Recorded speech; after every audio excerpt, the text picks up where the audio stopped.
And gentlemen, excellencies, dear guests, dear friends of the sea, Excellency Governor Bizerte, it is with a great honor and determination that I welcome you here today in Bizerte for the 8th edition of the World Sea Forum.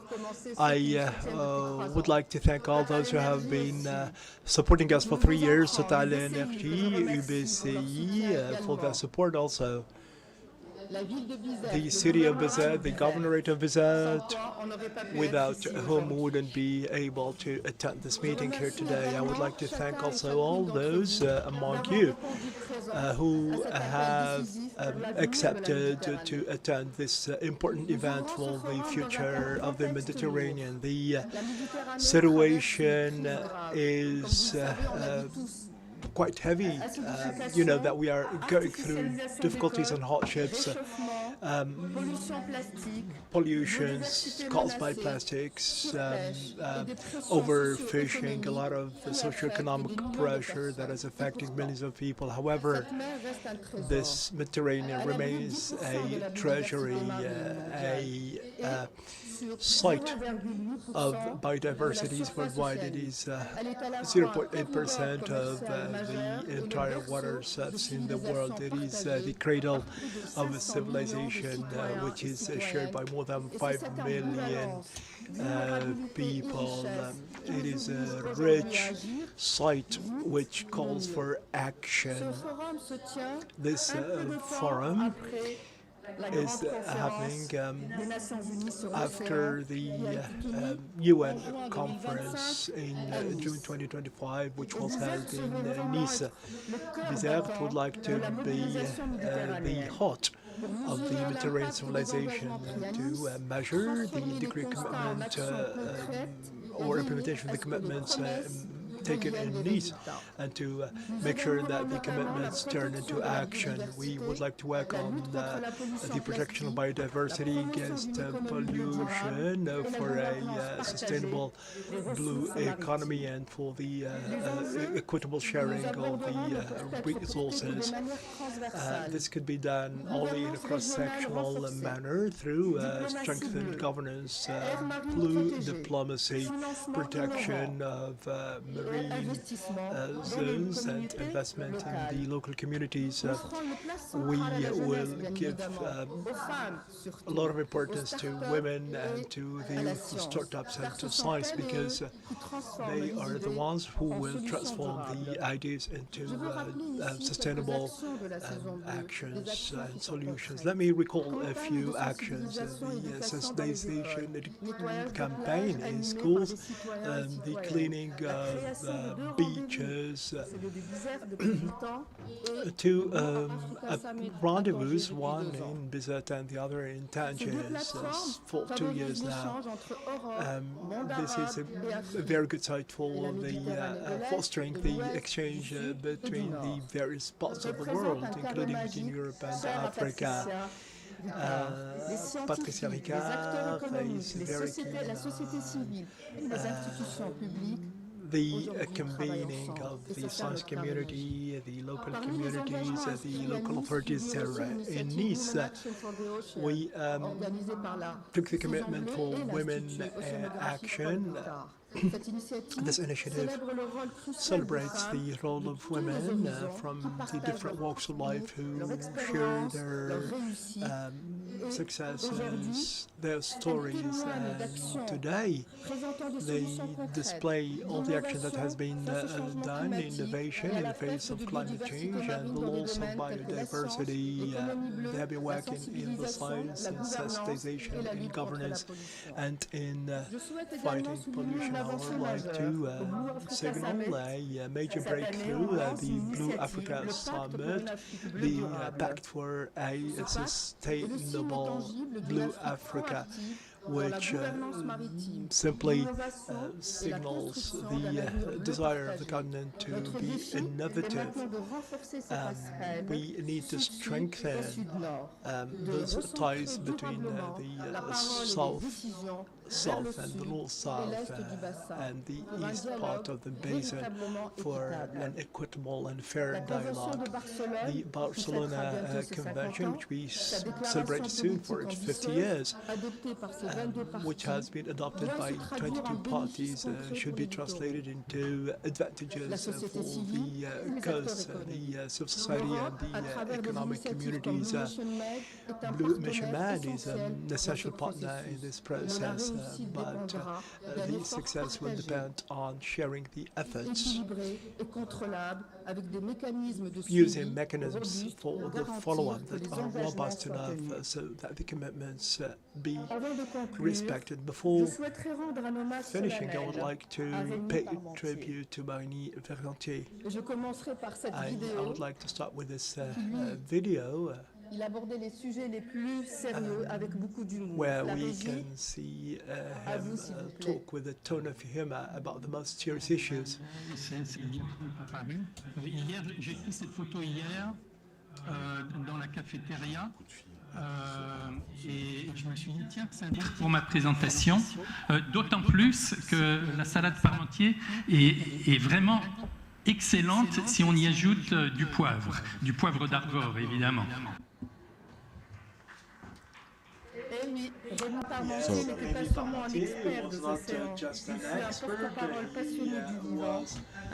Et un ami fidèle du Forum Mondial de la mer, cofondateur de Greenpeace France, il a sillonné les océans à bord du navire Rainbow Warrior contributed to the moratorium on the hunting, and also he had initiatives, recent initiatives, and to be nice to the ocean in order to reinforce the impact of the INOC. So this inspiration was very crucial to us. And his generosity and his combat is inspiring our action. So to give him tribute, so this 8th edition of the forum is dedicated to him. Thank you very much, Irene.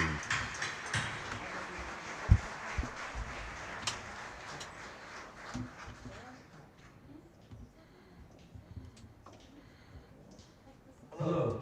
Today, my journey of protecting our oceans and seas has come to an end. It's up to you now to continue the adventure. Goodbye.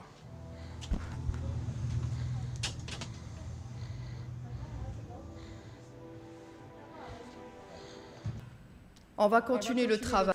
We will continue the work, Rémi. This is for sure. Ladies and gentlemen, the word of the part in Bizerte, we have the commitment that can be shared, a declaration of Bizerte which will translate our ambitions in actions, funding and concrete projects for the people and the people living and to have a shared and joint action. In order to conclude, I take the citation of Gillian Crabbe. So in order to have a balance, it's nothing that move, and for the good of the balance is that to have everyone committed so that we can move everyone. So for Bizerte, so we will have the north toward the south and the south toward the north for justice, security and peace. I would like to thank you and wish you good exchanges and also that can be full of hope. Thank you so much.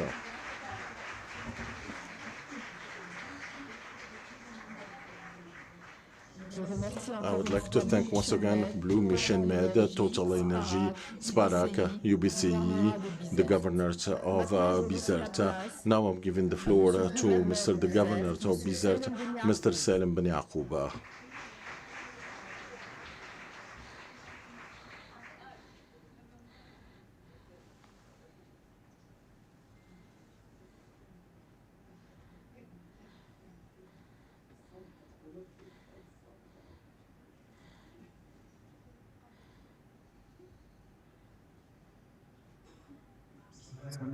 In the name of God. Your Excellency, the Ambassador of France for both poles, Mrs. The Ambassador of the European Union, the first delegate of the European Union, the delegate of the head of the association Blue Season, ladies and gentlemen, the representative of the international organization Tunisians and Foreigners, ladies and gentlemen representing the NGOs, Tunisians and international, ladies and gentlemen, experts and the hosts and guests of the Governor of Bizerte. I would like in the beginning to thank Mr. Pascal Lamy, the head of the World Forum for the Sea, so for his support and also effort to organize this edition, and also all the people that will speak. And I would like to thank Mrs. Rim Benzina, the head of the association, the Blue Season, and all the people that are working on the Blue Motion Med, and all the different stakeholders working with her for the good coordination in order to furnish the different topics of this event in Bizerte. Ladies and gentlemen, I am very glad to be with you for the opening remarks of this 8th edition of the Forum of the Sea in order to paint the future aspects of the Mediterranean that will work in order to protect the sea diversity of the Mediterranean through combating pollution and illicit fishing, and also the climate change, and also to increase the attractiveness of the Tunisian government and Tunisian state in general, and the government of Bizerte specifically in the Mediterranean. And in this framework, this event is taking place with the presence of the different structures, private and public, and the CSOs and the NGOs, and different experts from Tunisia and abroad in the 8th edition, and from Nice to Bizerte, the current situation of the Mediterranean, and which is has as objectives, so in order to see all the commitments that we agreed, it was agreed upon during the forum or the Congress, the 3rd Congress of the United Nations that took place in Nice in last June, in order to guarantee the protection of the Mediterranean from pollution and from illicit exploitation and illegal exploitation of the sea resources,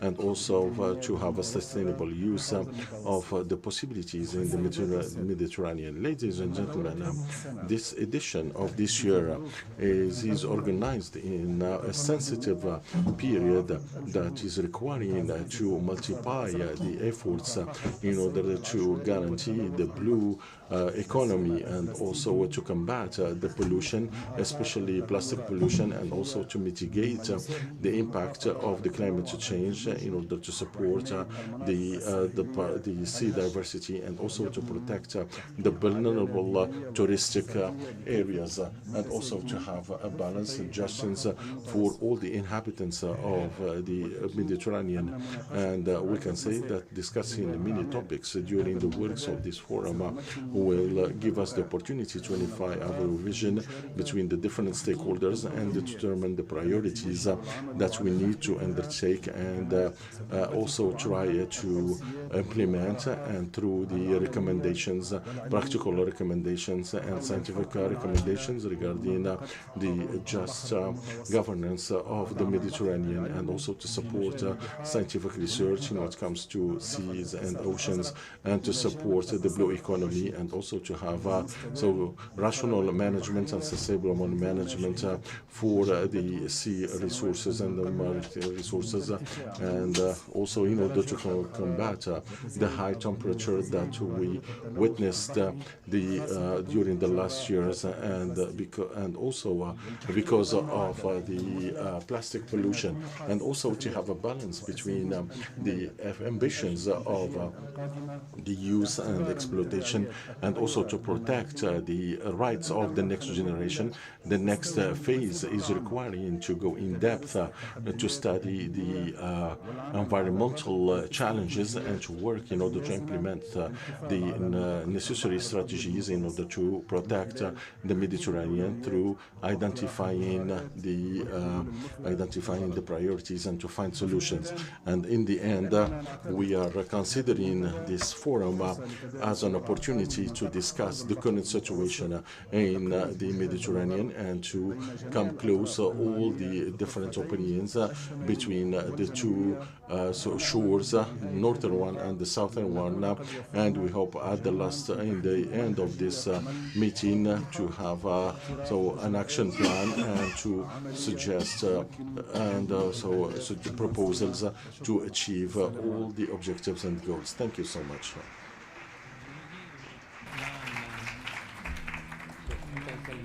Cette diapo est apparue hier. J'ai pris cette photo hier.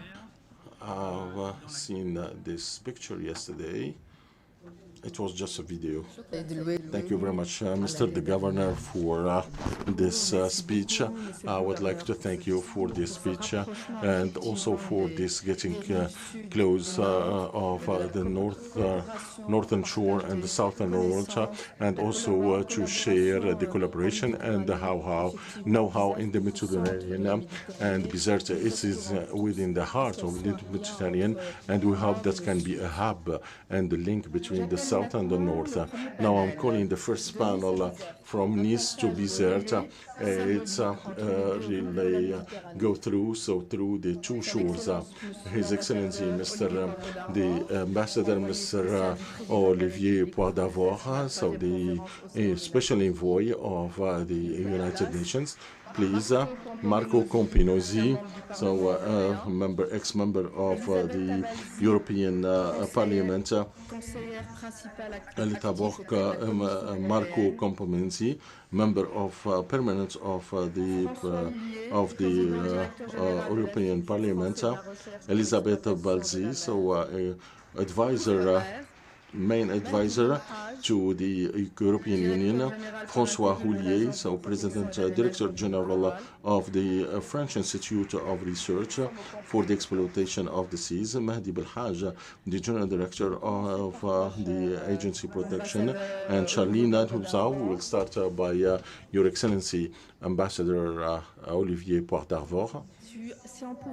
If we can have an overview regarding what happened during the UNAC and the future actions that we can share in the Mediterranean, the concrete actions that were taken and the solutions. Thank you very much. I would like to thank Tunisia, represented by the Governor of Bizerte, to host us for the 8th edition. So this is, we can see, it is a demonstration in this southern shore. So it is a sustainable meeting, 8 editions, which is constructing an open Mediterranean identity, and especially it is in the south. I can say that, and I will be direct when you see this map, Nice, Bizerte, the Mediterranean, as could make it through the conference on the oceans, because the conference went very good, because many head of states were present, and many of head of governments, many head of states from the southern part of Mediterranean, Cyprus, Malta, and also Spain. And for the balance sheets of the UNOCA, this was a Monday. I don't know. There was an agreement of the World Trade Organization will be ratified. 114 countries decided to stop all the subventions to what we call illicit fishing, and it is a very important event and a mobilization. And so this is the first success, and they decide that September will be the harvest, and this is one. And the second success and so 50% of the globe of the world surface that had no governance and no jurisprudence, and so during the 23rd of December will be a special month because it's the pact of the high sea, and thanks to the Nice Convention. So in the end of the meeting, so we had 37 countries. Sri Lanka will also send its ratification, and we will have 64 ratification in the 23rd of September in New York.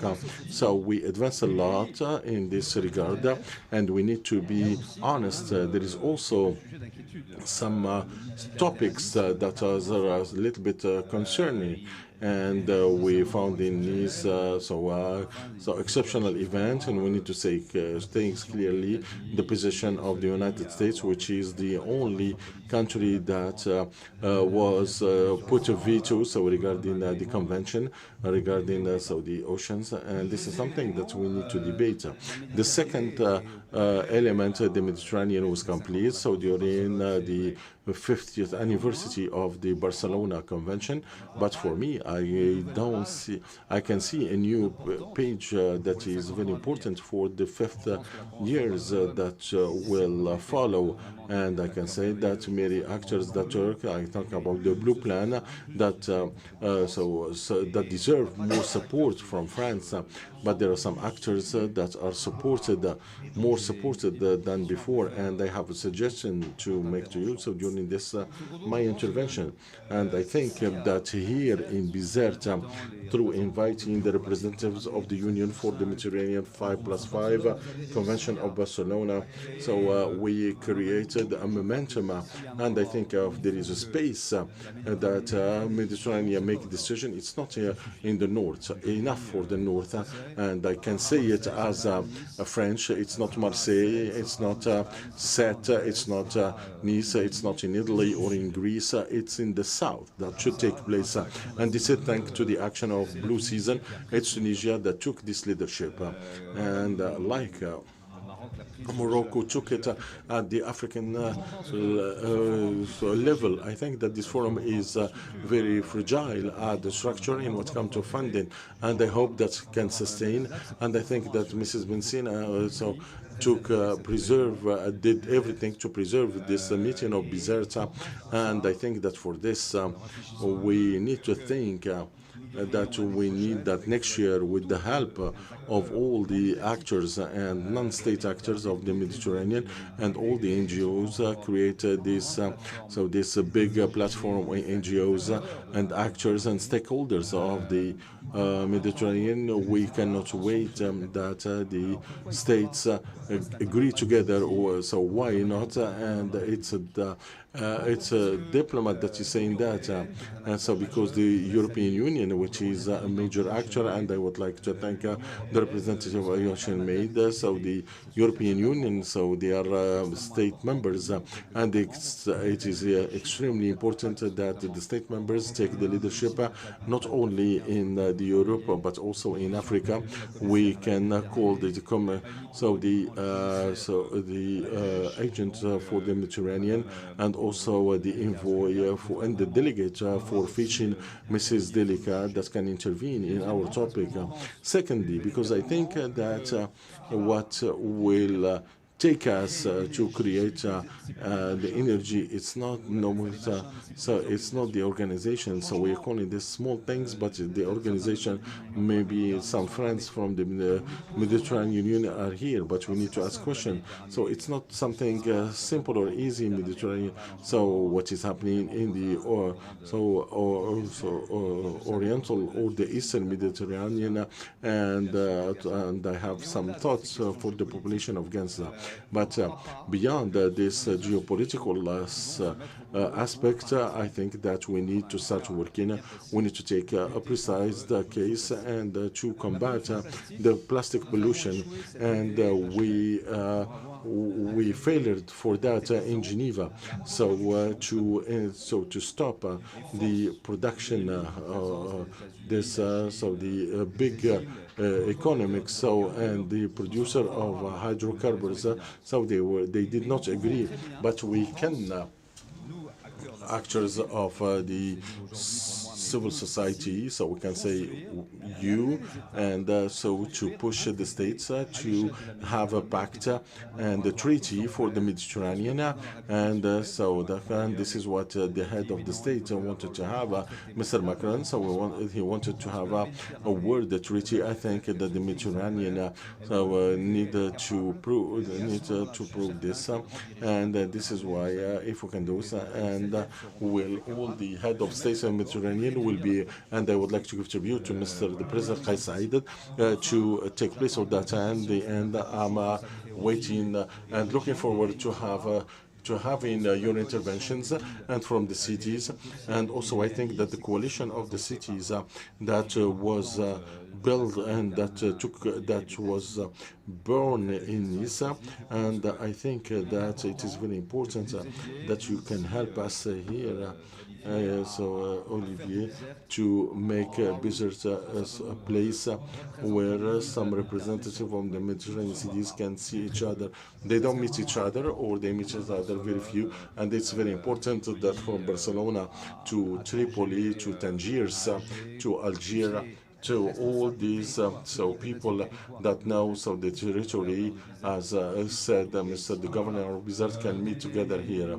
So my conclusions, it's a book, a word success, and I think that we need to start writing a chapter, Mediterranean chapter that can be more ambitious.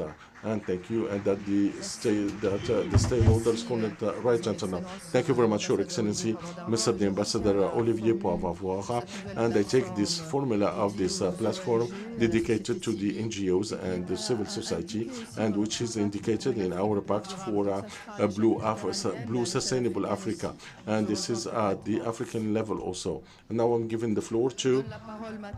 Let me give the floor now to Marco Campomenosi.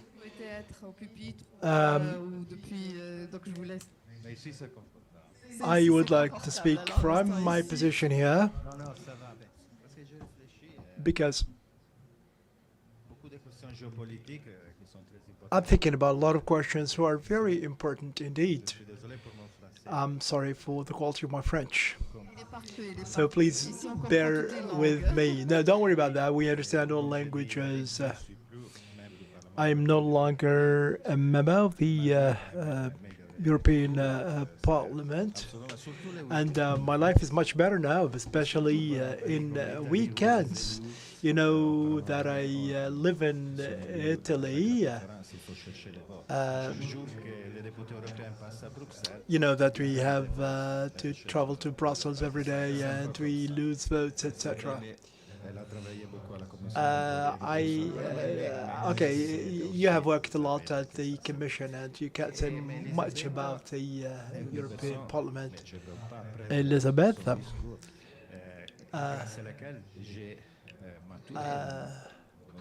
I have matured over the years, politically speaking. I was elected as a member of a right-wing party, and you know that in the legislature we worked a lot on the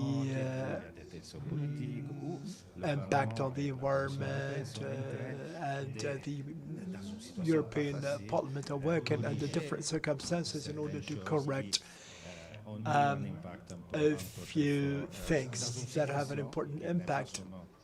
All this in a geopolitical economic situation that is quite complex. For this reason, when we speak about the ocean or the sea, we think that we need to work harder, because the member states, from time to time, they have projects that are fragmented, scattered, and the role of this forum, and would like to thank Blue Mission Mad and everyone. It's not because of this dimension, which is geopolitical, but it's because there's this South-North cooperation, which is vital indeed. When I have some time to go to Genoa, I am only 20 meters away from the sea. Yesterday I watched a very nice video.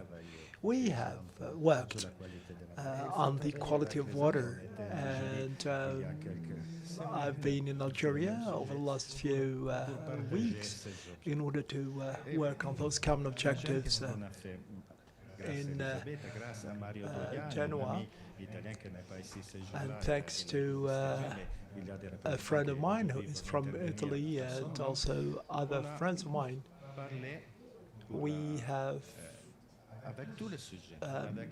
discussed different issues. We have worked with the fishermen because there's a sensitivity which is important. What is the future of the emissions with respect to the vessels or boats?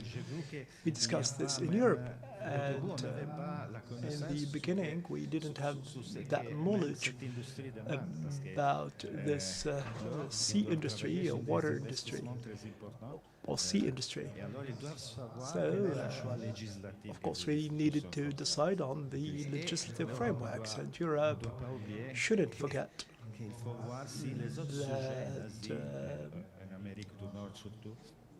that whether the others would like to share the same interest in the same issues or topics. With the ocean mission, we have talked about the various seas in Genoa, but also the small villages. And proposals started to emerge thanks to Elizabeth and others. They have reached the European Commission. We have talked about the Union for the Mediterranean. We have talked about Bizerte and all the things that we have done. But I would like to give some piece of advice on what should be done in Europe for the economic prospects of 2028, etc. The Parliament, the European Commission, the states, the embassies, the representatives of all these domains. We are speaking about different financial possibilities, budgets. We talk about questions that are geopolitical, defense, industrialization, etc. But we don't speak about these things. The European Ocean Pact is important, but before I started to speak to you, there's no fund to operate this pact. We could use the European Bank of Investment, which provides loans, which could be very good, actually, but the ideal situation would be to have a specific fund, because the objectives of the European Pact, well, probably I have forgotten a lot of things. As a conclusion, I think that apart from the geopolitical question, the positioning of the United States, etc., I think that we could be optimistic because we can see that there's some growing awareness and that the objective is too important to be ignored. I think that if we move concretely, we can achieve a lot. We, of course, should understand that there are always political divisions, etc., but we can find or reach a common ground. The Mediterranean should understand that if the Mediterranean is well and healthy, we all are well and healthy. The fishermen and the entire industry, I think, would like to be part of this common endeavor. The conference is really ambitious, and I'm here to listen to you. Thank you. De l'optimisme. Thank you. This has been full of optimism. And of course, we also highlight your call for the Europeans to bring the projects to a safe shore.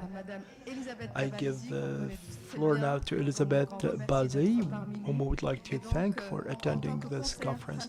She's a senior advisor at the European Commission. How can the European Commission help with attaining the objectives of help our ocean from a technical financial standpoint? And thank you very much, Rim. Thank you, Excellency Governor, ladies and gentlemen. I'm very honored to be among you today. I would like to thank the Saison Bleue and all the organization for continuing to organize this World Sea Forum, a strategic event, which is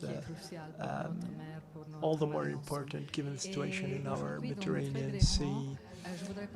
Very briefly, I would like to thank you for giving us this opportunity. What has been achieved since Nice? The policies, the concrete actions that have been undertaken over the last short period. Thank you, Olivier.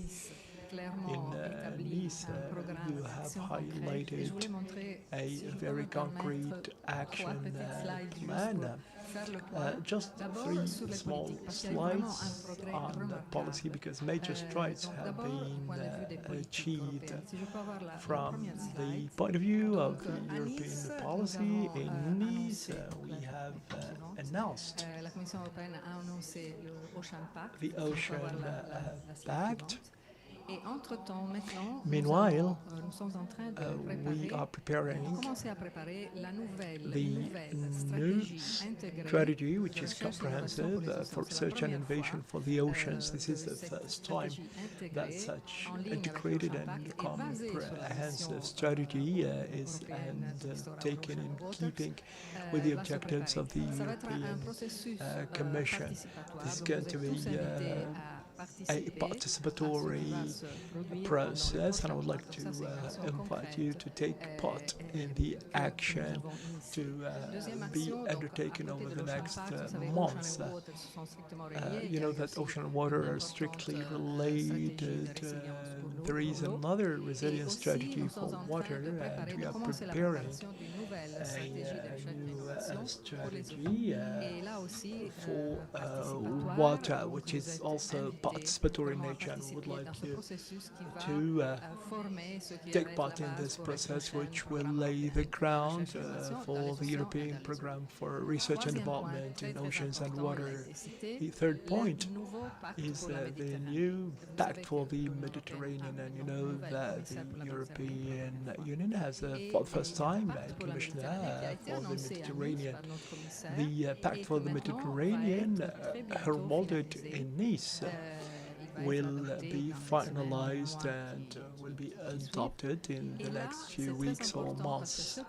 This pact is about partnership, and the principles that you have mentioned this morning underpin this pact, that is partnership and the voices of the countries in the south and in the north, which have been taken into account, the common priorities, and it's on the basis of this that a series of action will be launched.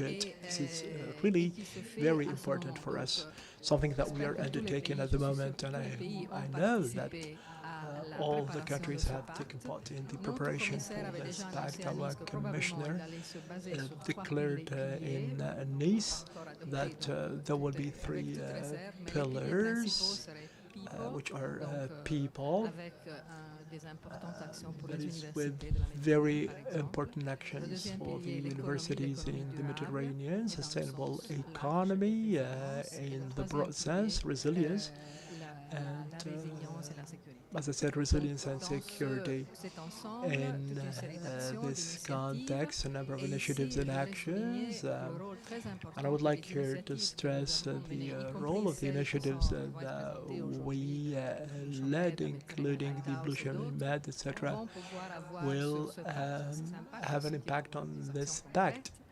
There will be concrete actions and solutions which are quick in keeping with the needs of the countries. The fourth important action, and I'm talking about things that have happened over the last few months, and it's important to report on this now. The new proposal for the multi-annual financial program for the European Union, with a focus on research and development. I'm interested in research and development, but it's not the only aspect in this framework, which is now reviewed by the Commission and the Council. There's a proposal for a new program for research and innovation, FP10. So it is important, and here I come to the last point, but which is the most important. Ursula von der Leyen, our president, made the statement before the Parliament on the State of the Union.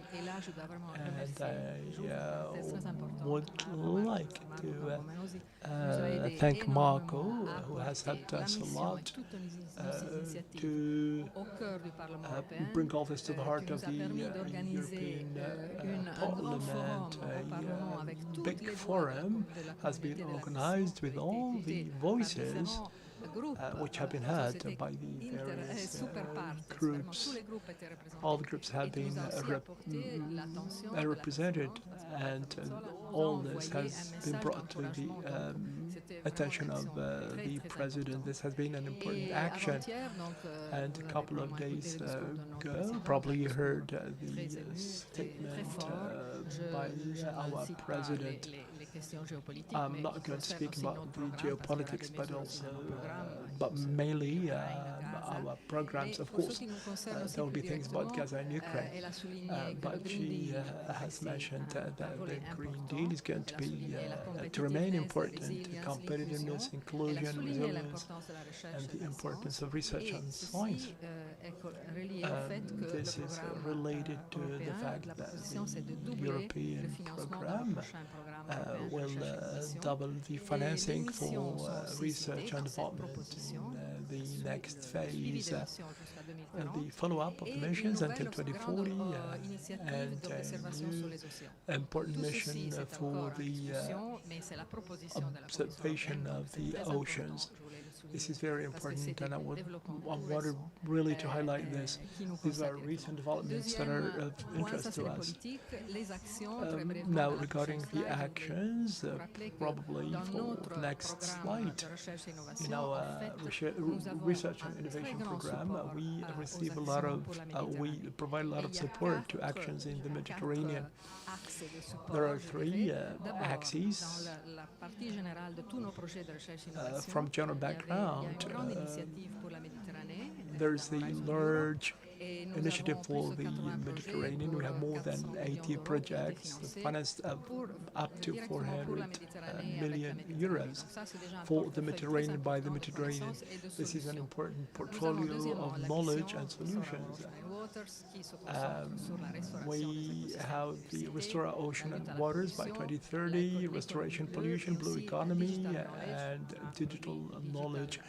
We have a product in this respect, and the commitment of the public, and this is also supported by Blue Mission Med. The other thing is a partnership between the states in Europe and other states on sustainable economy with a focus on the Mediterranean. A lot of projects which are based on partnership. The fourth big initiative is Partnership for Research and Innovation in the Mediterranean area, with a strong north-south component with 400 million euros dedicated to agri-food chains, water, energy, food and ecosystems.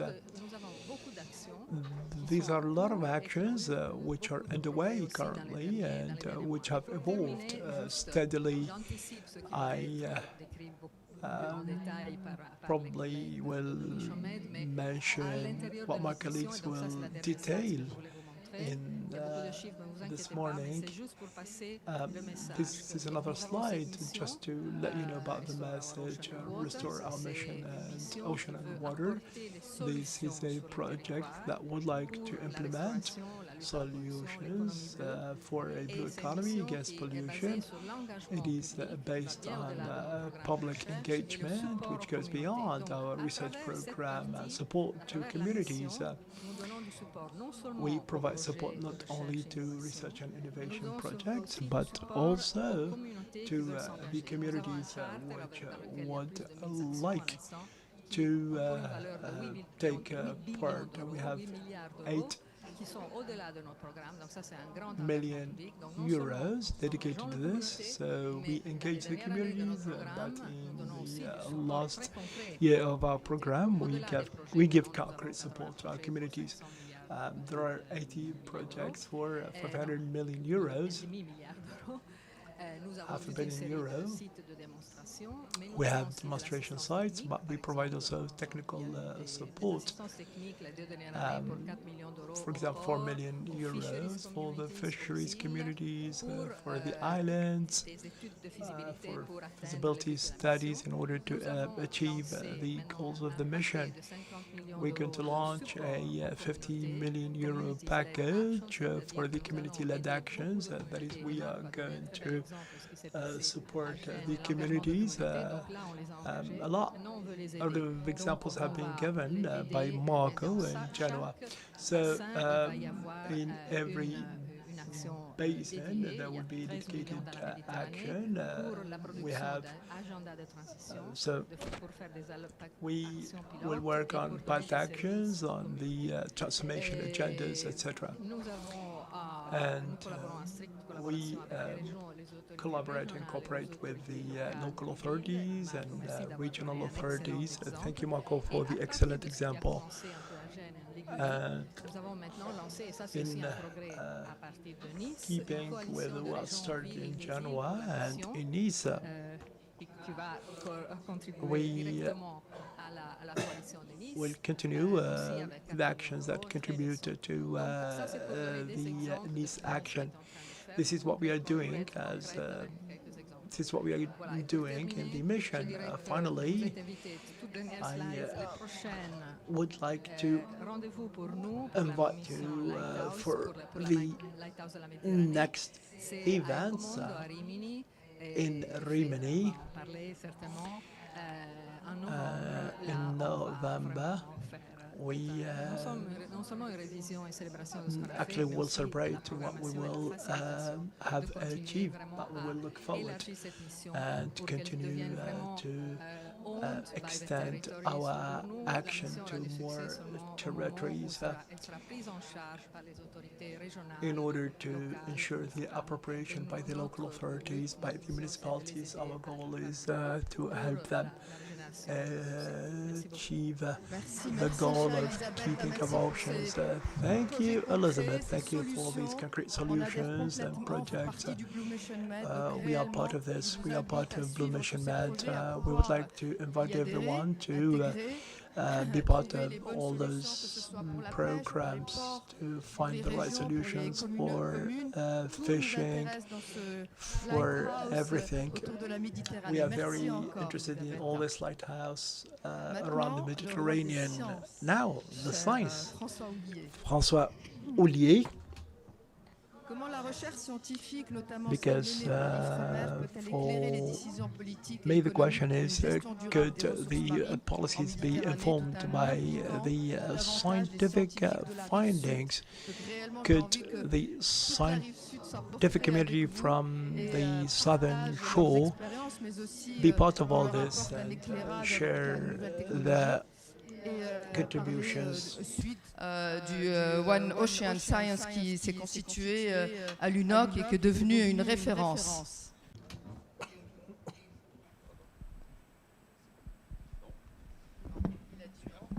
Oui, maintenant c'est bon. Thank you. Thank you very much for the introduction. I'm very glad to be here again in Bizerte for this forum. The question that you've asked, research, could it inform the public policies and decisions? I would like to ask the question a different way. Should it or could it? Actually, we have three types of activities. We do research, we produce knowledge that is new in climate, biodiversity, fishing, artificial intelligence, etc. So we produce knowledge. The second type of activities that we maintain large research infrastructure, marine research, etc. that costs a lot. So we need to have access to water.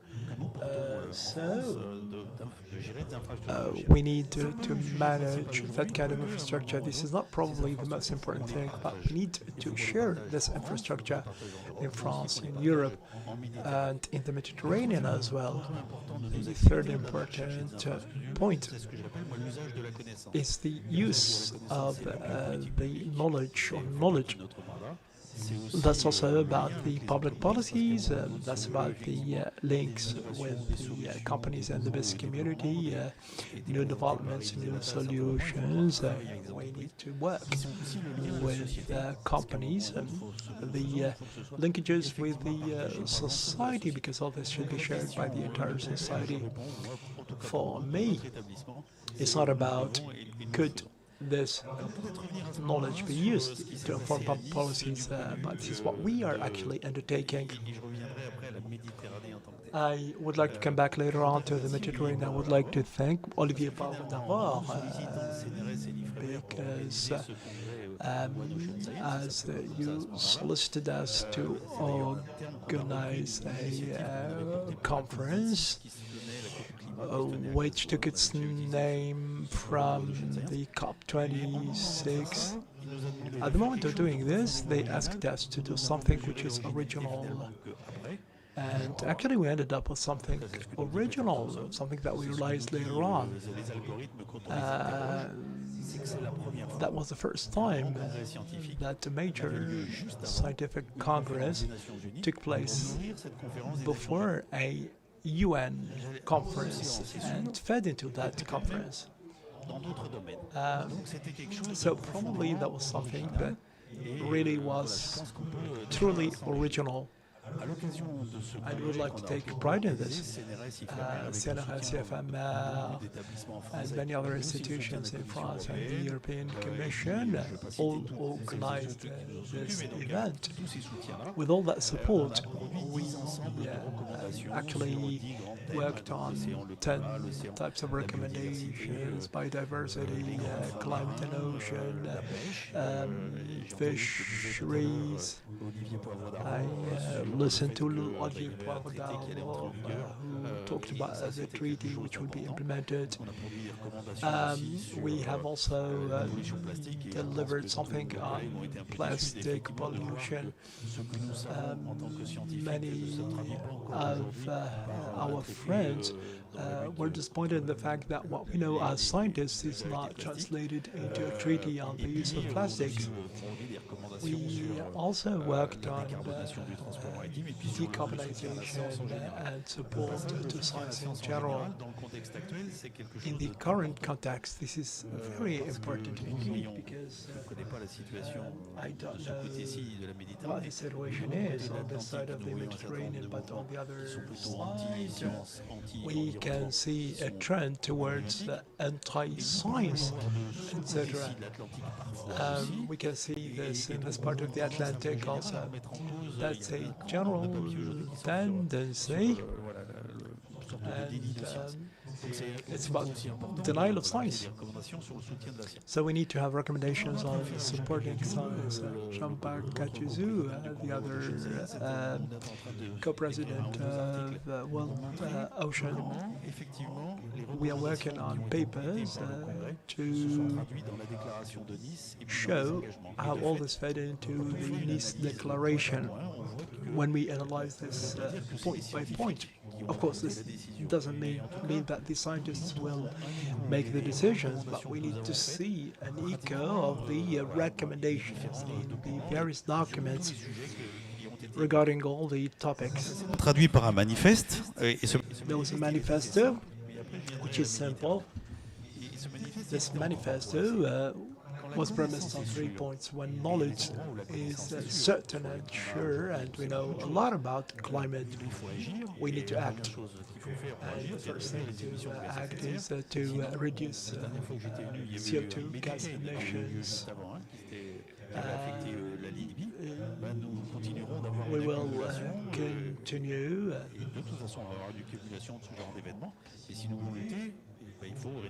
So an accumulation of events that will have an impact on different parts of the Mediterranean, so we need to act. There are other places where knowledge is not enough. To climate engineering, etc. We need to invest in knowledge because we need to base our decisions on science indeed. Of course, so we have to wait for the knowledge to be produced, and probably we should take negative decisions before we can have a harmful impact on the ocean and the sea. Knowledge should be transformed into collective action. This goes by things like the dialogue that we have in Bizerte today, attended by the various actors. From this perspective, our Congress for Ocean Science was successful. There were a lot of scientists, and our recommendations were reflected in the decisions. Something that we did not do well, and I think that this is why the Forum of Bizerte is important. Probably we didn't have the means to do it, but we need to look from a regional lens. The conference was in the global ocean, so we have talked about the ocean in general. Here today we are speaking about the Mediterranean. So, I know that the European Commission has a large program for transatlantic cooperation, but I'm not speaking about the UNOC, but we haven't focused on the Mediterranean Pacific, and I think that this is something that our colleagues from Chile and South Korea should do. In the next 3 years, a forum like this one should be an opportunity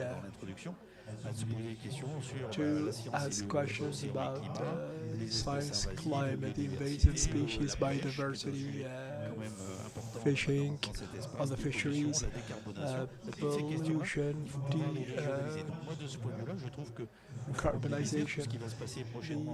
The forum and what will happen in Tagiers, for example, offer moments that are of great interest. It's not because of we are a stakeholder, but we have taken part in Blue Mission Med and other actions by the European Commission.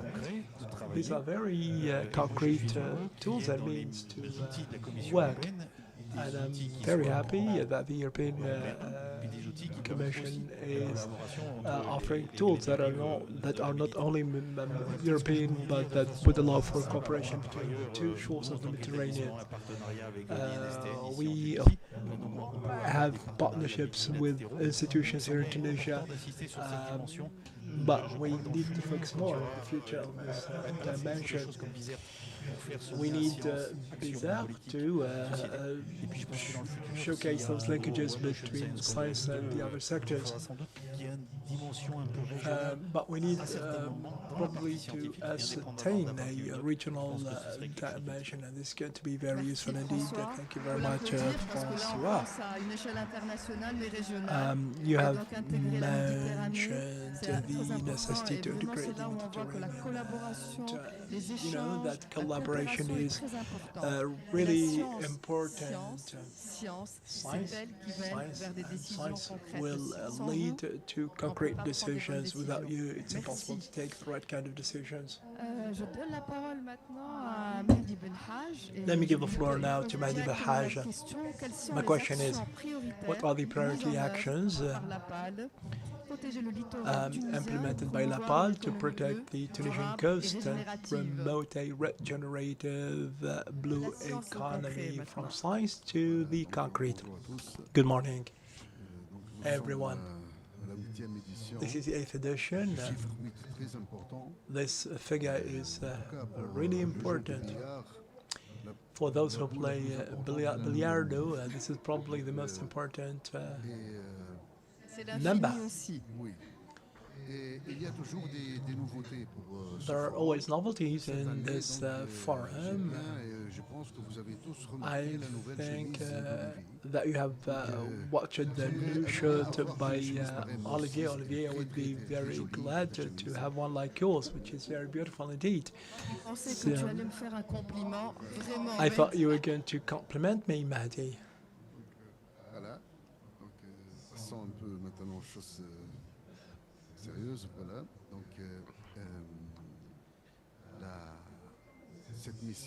This mission, consisting in working the coast and the sea, is becoming very compounded because of all the pressure on the coast and on the sea. By humans, but also by the anthropic pressures. The Mediterranean is suffering. What is happening is simply impossible. I don't know what can we do without the scientists. It's something that is evolving on a daily basis, and we need to measure all the time. We at APAL, we use satellite images all the time. There are spatial evolutions that we need to keep a very keen eye on. I think that we have a record of Blue Malgal. The color of the sea has changed a lot because of the heat waves. And actually, we needed to appease the tension among the citizens. At UNOC, we were able to meet everyone and to see what data we are producing. It's important to see the statistics in order to see the evolution in a temporal, spatial context. Without this, it is impossible to act. We cannot just do things blindly. In Tunisia, in keeping with all the work that we're doing with our partners, the World Bank, etc., we are actually in the Mediterranean, the country which is most hit by coastal erosion. We hold the record. With His Excellency, the Governor Bizerte, we will start protecting the coastal corniche over a distance of 7 kilometers in Bizerte. With financing from Germany, $60 million. We need to protect, we need to act. We should start action. notwithstanding the fact that pressure is really high, then we need to follow up on biodiversity. We need to preserve all this. This is important. If we lose biodiversity, it's going to be irreversible. We're going to be able to recover. It's not like the beaches, because we could add sand, because losing biodiversity is something that will not be recoverable. We have, as a country, given a lot of importance to the coastal and sea environment. This year we celebrate the 30th anniversary of the establishment of La Pal. We have been working for 30 years on the coast, and it's a lot of work. We work on the creation of protected marine areas with SPARAG, the director of which, Mr. Hamza, is with us. We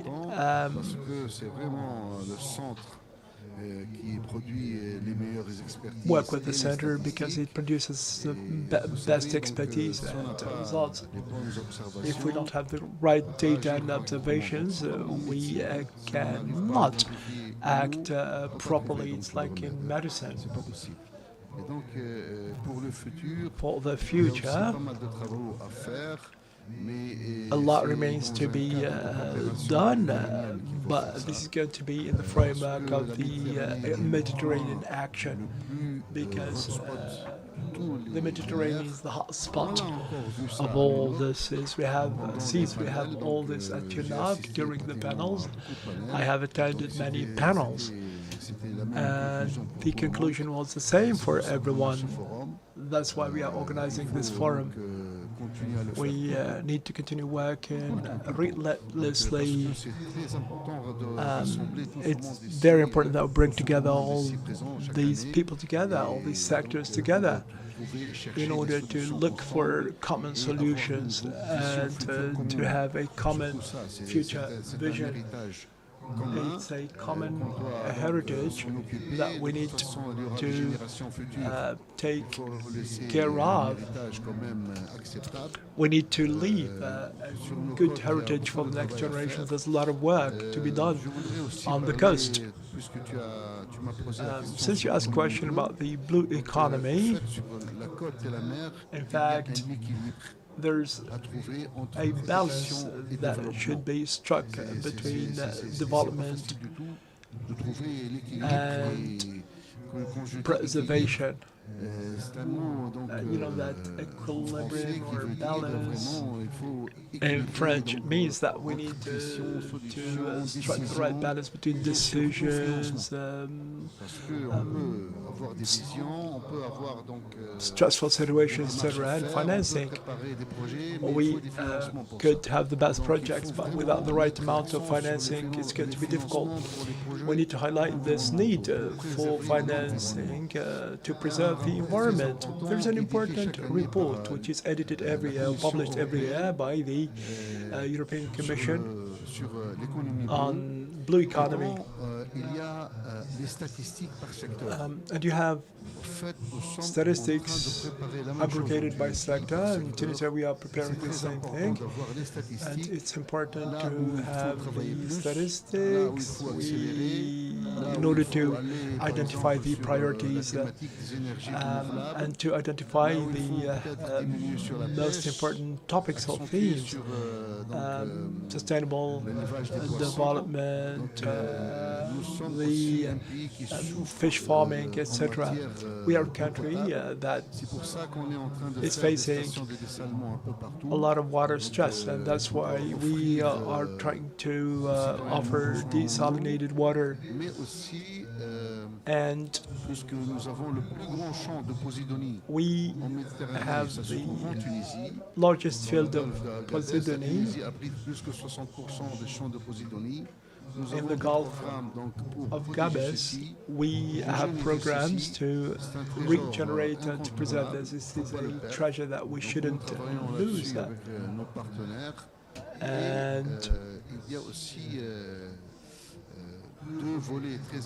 there are two other important axes that we are working on with the PAPRAC,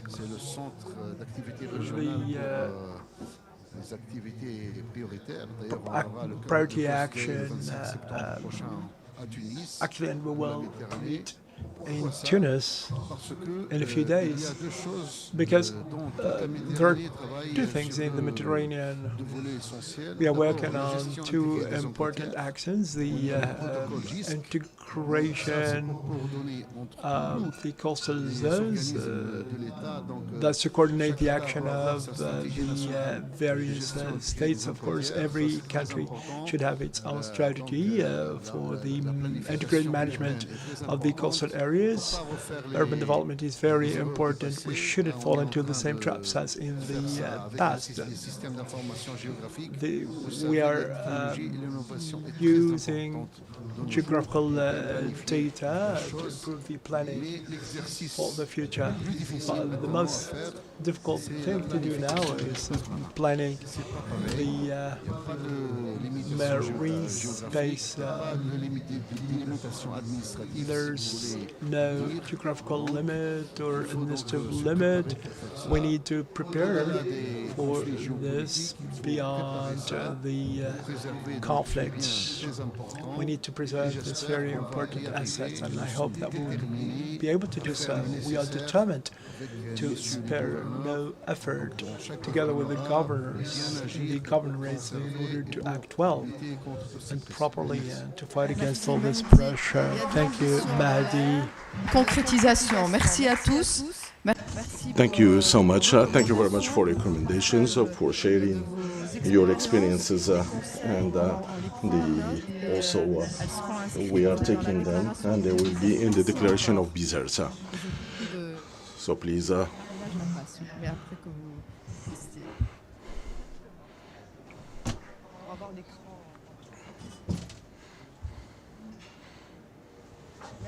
Thank you so much.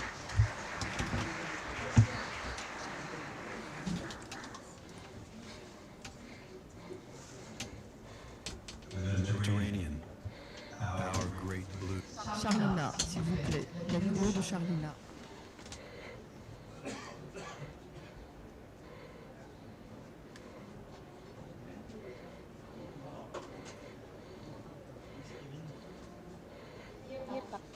Partners, dear friends of the ocean, bonjour. It is a pleasure to present the 8th edition of the Forum Mondial. This is not an ordinary gathering. It is a transformative moment to reach the Mediterranean past and future, to unite the shores in action. Bizerte, with its coastline and centuries of history, reminds us that the Mediterranean is more than a sea. It is a bridge between cultures, economies, and existence. It is a lifeline, a corridor of global trade, a source of food security, and the driver of economic growth. That is full potential to meet the need, also to address the challenges. Today, this level of globalization faces a crisis. Rapid pollution shows its woes. Biodiversity vanishes. Climate change threatens its very livelihood. The positive way is in these challenges to find our greatest opportunity. Let's ask ourselves, how do we turn promises into action? The commitments of the last UN Ocean Conference in Nice are milestones, but they are not the end, they are the beginning. What is the European Union perspective and way forward? We came strong and ambitious with the European Ocean Pact adopted last June and launched in Nice by our President, Ursula von der Leyen herself. Aligned with the European Union's 24-29 priorities, it is the flagship European Commission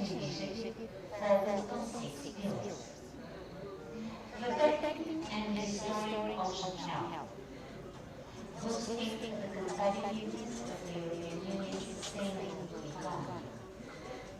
Supporting coastal island communities and outdoor trade. Advancing ocean research, knowledge, skills, and innovation. Enhancing maritime security defense. Strengthening the EU ocean diplomacy and international ocean governance. Preparing a next foundation, which will restore our ocean and water by 2030, supported by partners across the Mediterranean, financing years now, large-scale solutions to tackle pollution, biodiversity loss, and climate change. This mission will feed into the Ocean Research and Innovation Strategy, asked for by the European Ocean Pact, to drive science-based policies and collaborative action. By uniting researchers, policymakers, and communities, we can turn knowledge into action for a healthier Mediterranean. Equally vital is our vision for ocean solutions and global leadership. The European Union Ocean Solutions Initiative aims to create a coordinated system to monitor the Mediterranean region.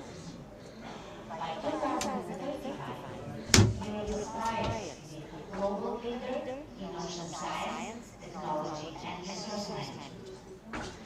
The digital twin in the ocean, powered by data and AI, will help us simulate and predict ocean health, enable smarter policies and decisions, including businesses. This initiative will not only strengthen our autonomy in ocean science, but also foster international collaboration, ensuring the Mediterranean thrives for generations. The European Union and the partners across the South Mediterranean share a space of common opportunities, challenges, and responsibilities. This is where another key European Union initiative comes in. The new Pact for the Mediterranean and the ambitious effort to strengthen its essential relationship and to achieve deeper integration. It will focus on the transformative capacity of partnership, directing effort towards areas that can have a lasting and positive impact in the wider region and globally. The new Pact will focus on joint initiatives, integrating policy areas of mutual interest that can deliver tangible results for people of all ages, especially the youth, as well as small businesses and enterprises, which rely on the power of innovation and youth. The hackathon winners from S3 Tunisia proved that young minds are driving the economy future. Looking at the future, we need three things to succeed with our ambitious goals. Strong governance, ensuring all players in the local community have a voice to shape a thriving, resilient future. Share data. Tools like the European Union Ocean Observation Initiative turn knowledge into action.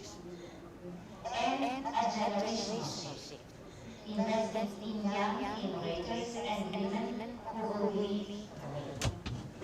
This forum will be certainly a catalyst for tangible, measurable action. Let's not just talk about change, let's create. Let's dive into this work with urgency, but also hope and the belief that together we can ensure the Mediterranean thrives for our generation and those to come. Thank you and every success.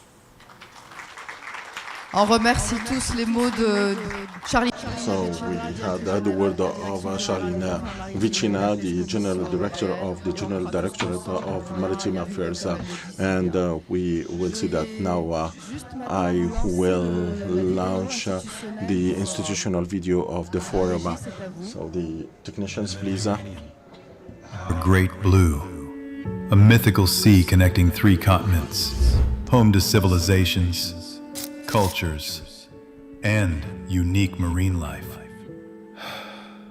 But today, this treasure is in danger.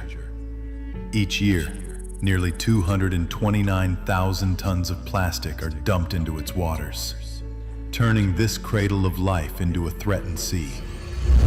The Mediterranean borders more than 20 countries and thousands of islands. It is more than just a sea. It is a vital artery for global trade. Nearly 1/4 of all international maritime traffic passes through it. Ports such as Marseille, Barcelona, Genoa, and Tangier are among the busiest in the Mediterranean. They embody economic vitality, but also the growing pressure on marine ecosystems. The Mediterranean is a living sanctuary. It shelters endemic species and marine protected areas. But climate change encourages the arrival of invasive, sometimes dangerous species, such as the lionfish or certain tropical fish. Posidonia, an endemic seagrass, is the green lung of the Mediterranean. It oxygenates the water and protects coastlines, but it is shrinking, threatened by warming, pollution, and heavy boat anchoring.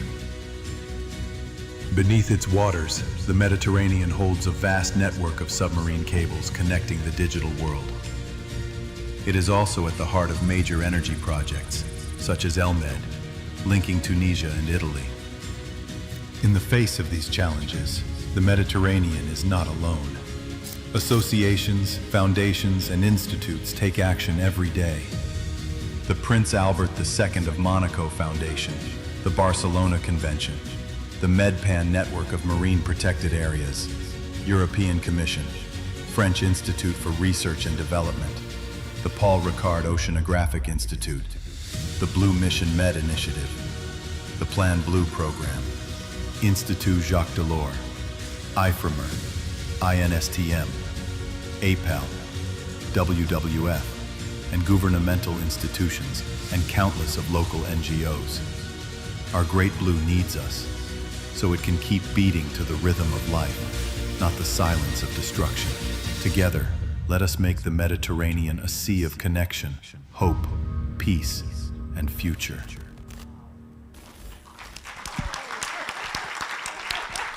Merci. Thank you. Merci, merci. Thank you. Je fais maintenant... Now I will give the floor to continue the program. Olivier Poivre d'Arvor will present the barometer, Starfish Barometer. So this index that will launch during the ENOC. I know that Mariwa, Livy, Pierre Bayorel worked a lot in order to achieve this. So it's up to you to take the floor right now. So I would like to thank Mr. the Governor who honored us by being with us today. I would like to thank the whole city of Bizerte. I would like to thank you all. I would like to thank you all. Thank you for your presence among us. Thank you so much.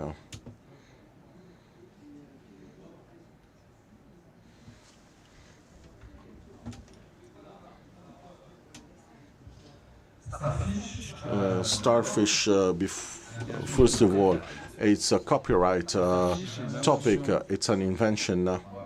We will call this the tandem of life. We in the afternoon, so we have Olivier Ponce and Pascal Lamy and other friends who created this Starfish mission, and we will call this so the mission of ocean. So when we decided to have this, the third conference of the United Nations, we said to each other that the danger is to do blah blah blah or blue blue blue. and we need some things on the ground, so to treat the high seas and everything which is real and on the ground. So to do real things, it's to be able to help the decision makers to make decisions through the information, scientific information and scientific data. And we tried a lot of formula and that were successful, and we wanted to create a platform that's called the iPort, but we didn't succeed in that. So, and many countries supported that, and so by my energy was oriented to another thing. So this necessity to have a simple indicator, because in depth, so the people, they are interested themselves in climate, because they said, so after degree 5, so things will not work. And we tried to have this session for the ocean, so this can mobilize our children, the youth, and the CEOs in the whole world, and so in the whole, all the continents and all the beliefs and religions and the youth, that can take them to push the politicians to do something and to move. The politicians, they don't like to do something and to move, and they have also topics for short term. So there are some political figures. I had the opportunity to work with somebody that had very visions regarding the oceans, but they are like very rare. But we'll say that each year we will remind the world that the ocean is something serious and sensitive. So we talked about biodiversity, many other topics, with all the conflicts that are just threatening the world today. So we had also the 8th of June, which is the international for the ocean, and I think that is better than United Nations, and sometimes it's also better than United States by itself. I wanted to say that, and so I'm saying that because I'm very sad that for the SDGs, United Nations doesn't doesn't care about that for these big people. So this barometer, we decided to call starfish, and I called in emergency 2 friends that were very pioneer in their field, and they were in the same school, so polytechnical school, and these 2 guys, so with Les Macatons and sonography and Pierre Bayer-Robel, so we requested them to produce this barometer that you will discover the 8th of June 2025, and that you discovered in June 2025, and you'll discover in 2026, and it will last 20 years. You will discover it each single year, and you'll see if things are going better or they're going worse. And this we hope also to have a part of a barometer concentrated on the situation in the Mediterranean. So now I will give them the floor. These people, they made it in 3 months, and they invented a very important object, and that is lightning and shedding lights on the situation in the ocean. Thank you so much.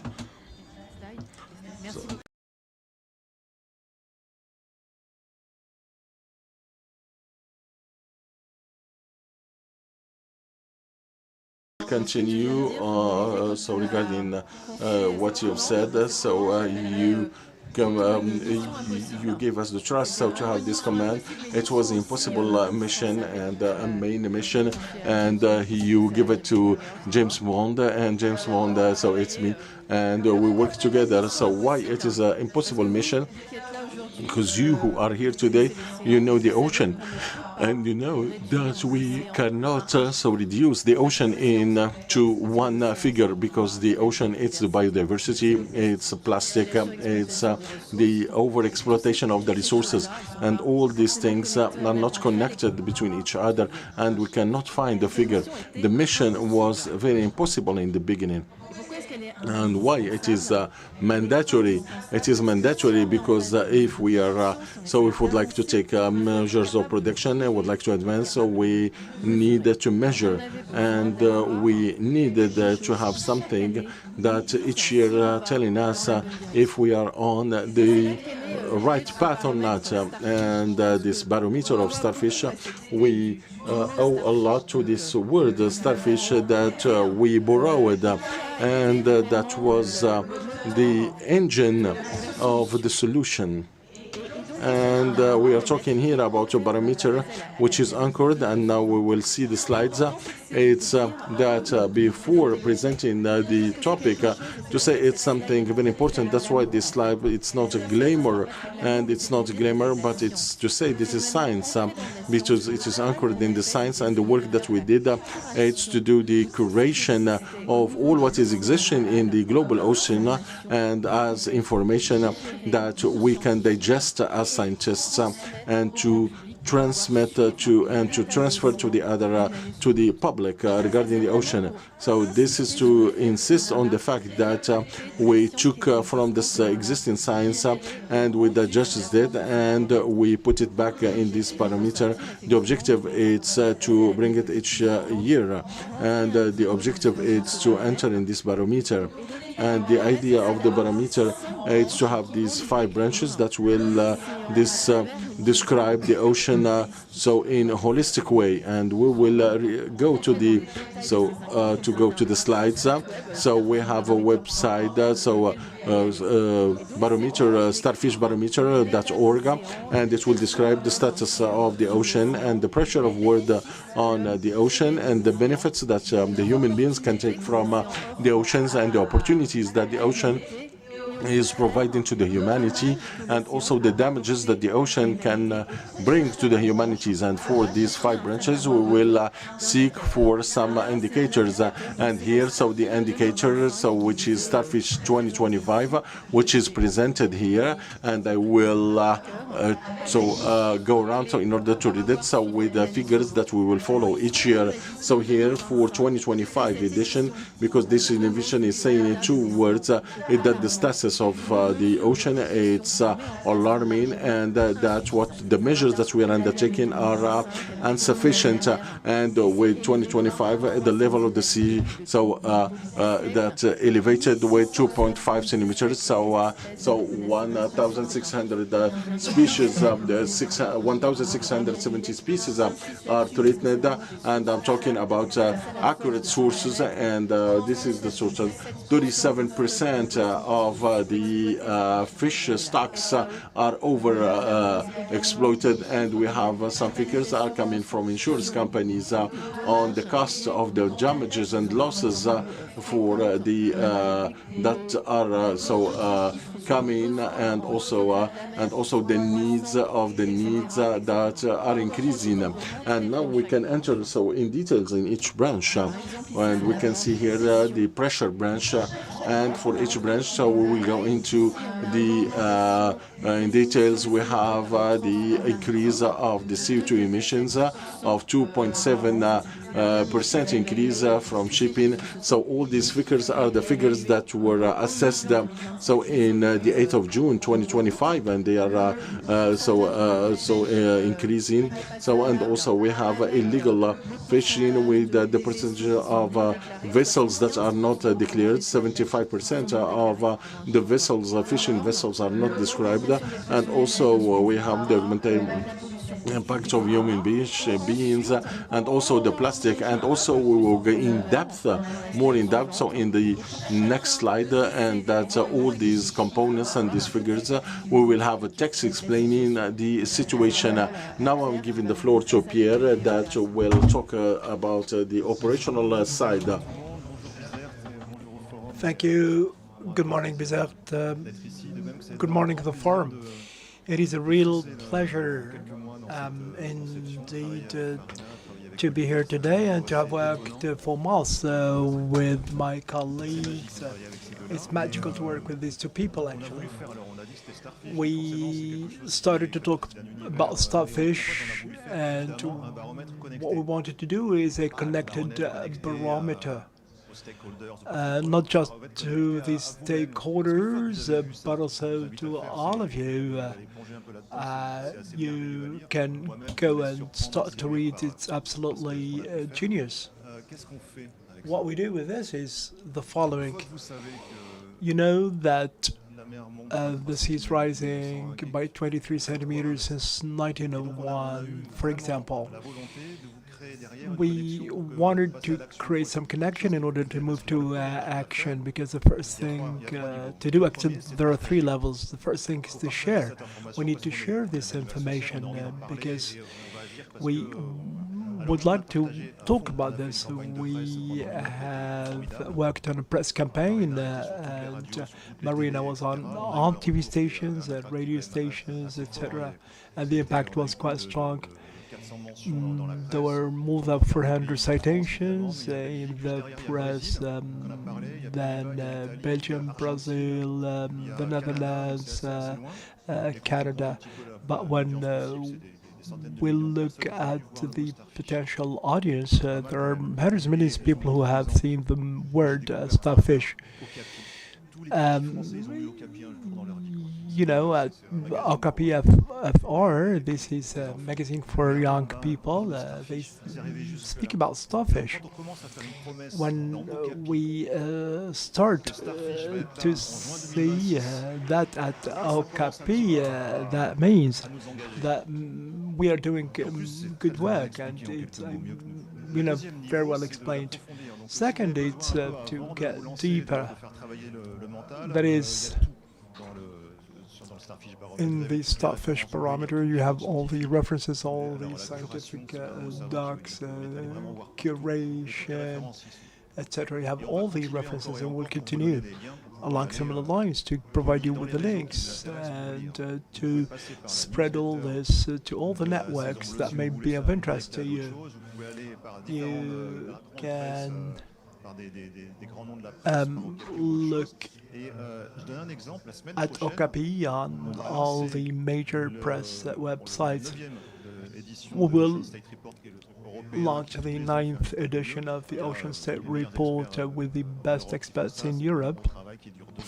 It's a work that lasts over 2 years of preparation, and starfish is there, which means that if you want to get reassured scientifically regarding the quality of the scientific information you are very likely to find this. Third, we still are exploring the ideas. So what? That is, given that the sea level is rising, we see, all that information that is available. We have a digital ocean to UNOC. We have exposed a number of tools that made it possible for us to explore this. Mrs. van der Leyen has come to see, and she wanted to know exactly how she can handle starfish. So what? The sea level is rising. These are tools that will be available to you little by little, taking this information about the rising sea level. We can compare between the situation now and the year 2100. We can make comparisons. We have various tools financed by the European Union, which make it possible for us to connect to all the rest of the stuff, which is opening the door. And you can see the figures on your left-hand right, etc. Starfish starts to tell you a story that could be part of yours. The protected marine area is 8%, but that's not enough. But what can we do with that? If you're keen on protecting turtles, at UNOC, we actually give rise to digital turtles, and we have models that make it possible for us to see where they go, where they look for food, etc. We take into consideration the presence of the fishing flotillas and these protected marine areas. You know that if you start to close the marine areas in some months, and here's the risk map. The more red it is, the higher the risk. You can probably stop temporarily the fishing activities in June. Olivier, Marina, and I will continue to do work on this. We will connect you. We will continue to bring tools to you. But we need you to feed this tool so that in 2026 we have more information and more connections. I would like you to go and see stopfishbarometer.org with different languages. It's a wonderful tool. I would like to thank Marina specifically because in the absolute rush of UNOC, with all these solicitations and the media looking for information, she has displayed a lot of calmness. And I would like to thank you in person. Thank you very much, Marina and Pierre, our gold duo. Retrouver la Méditerranée. Starfish, c'est un indicateur pour l'océan global. Il peut faire des bébés. Et il pourrait très bien y avoir un starfish méditerranéen un jour. We can have one day a starfish Mediterranean. That is probably we need to dedicate the necessary effort to focus on one region. Thank you. Let me invite Geneviève Ponce.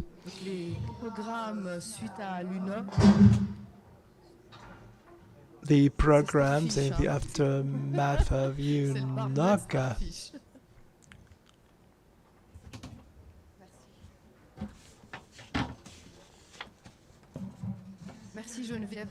Thank you, Geneviève, for being with us. You will talk to us about the European Pact that you have elaborated and conceived. So, make your presentation, please. Thank you very much, Rim. I'm always very happy and very moved to be here. This is my childhood and the country that I love. I'm very happy because a lot of nice things are happening. We have taken advantage of a great dynamic with UNOC. Olivier is the one who led this momentum and who has stimulated us to follow his steps.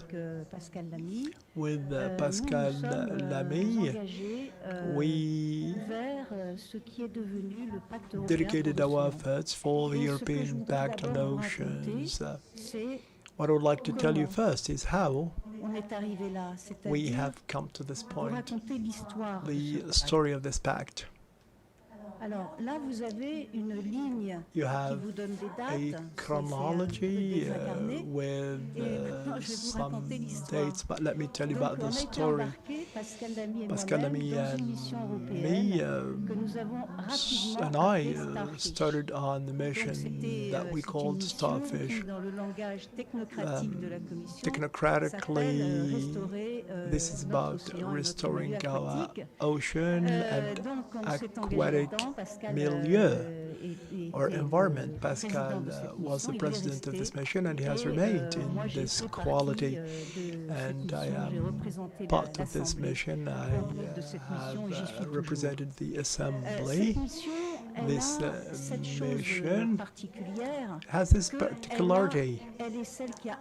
It is the one who has invented the holistic ocean vision. And this is what we see with starfish. The idea that everything is intertwined, and that if we want to restore the ocean, we need science, we need to fight pollution, we need to act proactively, and we need a sustainable blue economy. These are the ideas that have guided us. And I would like to thank Elizabeth for accompanying this. You have heard about the Green Deal backlash. It's about the reaction against the protection of the environment, which saw the light of the day in 2023-2024 with violent actions. Sometimes when we saw this, we started to think that if we want to continue the work of Starfish over the next mandate, we need to give a wake-up call to everyone. So we needed a manifesto that we elaborated with someone who used to be with us in the mission, and we were surrounded by a variety of people, parliamentarians from Europe, representing all the governments, excluding the extremes. And we presented it in April 2024 in Brussels and Athena at the same time. We were hosted by Ms.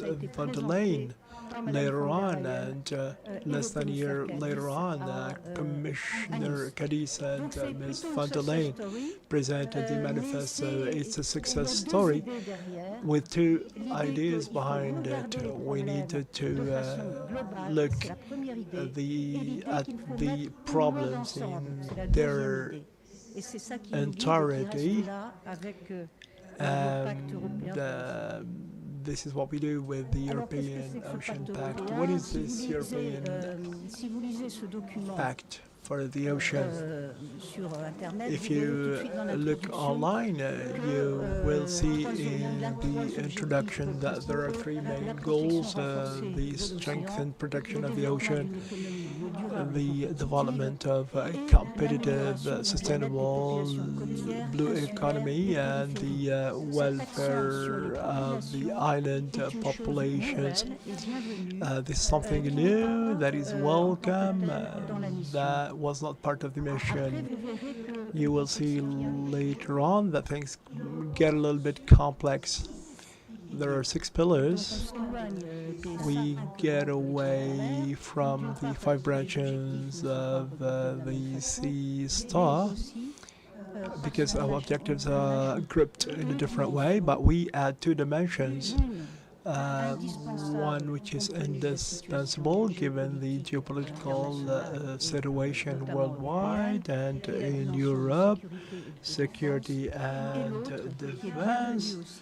And the other one, which is welcome too, is to take into account the coastal populations and the inhabitants of the islands, including those remote ones which have specific issues related to pollution, the lack of protection, intensive fishing or overfishing.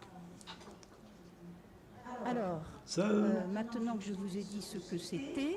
now that I have explained what all this is about and that you have become aware of this process that we are pushing forward, we remain committed and engaged with this group of stakeholders who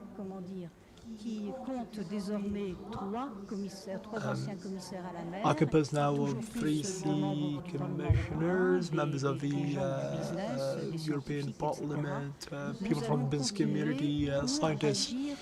We continue to act along 2 lines: that the pact be translated into the reality and turned into acts, and second, that we benefit from financing.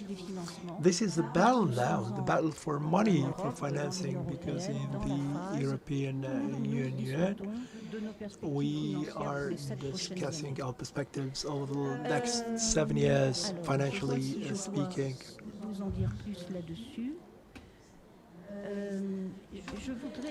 I would like to insist on the fact that the pact is very important because it brings together the two characteristics of the mission.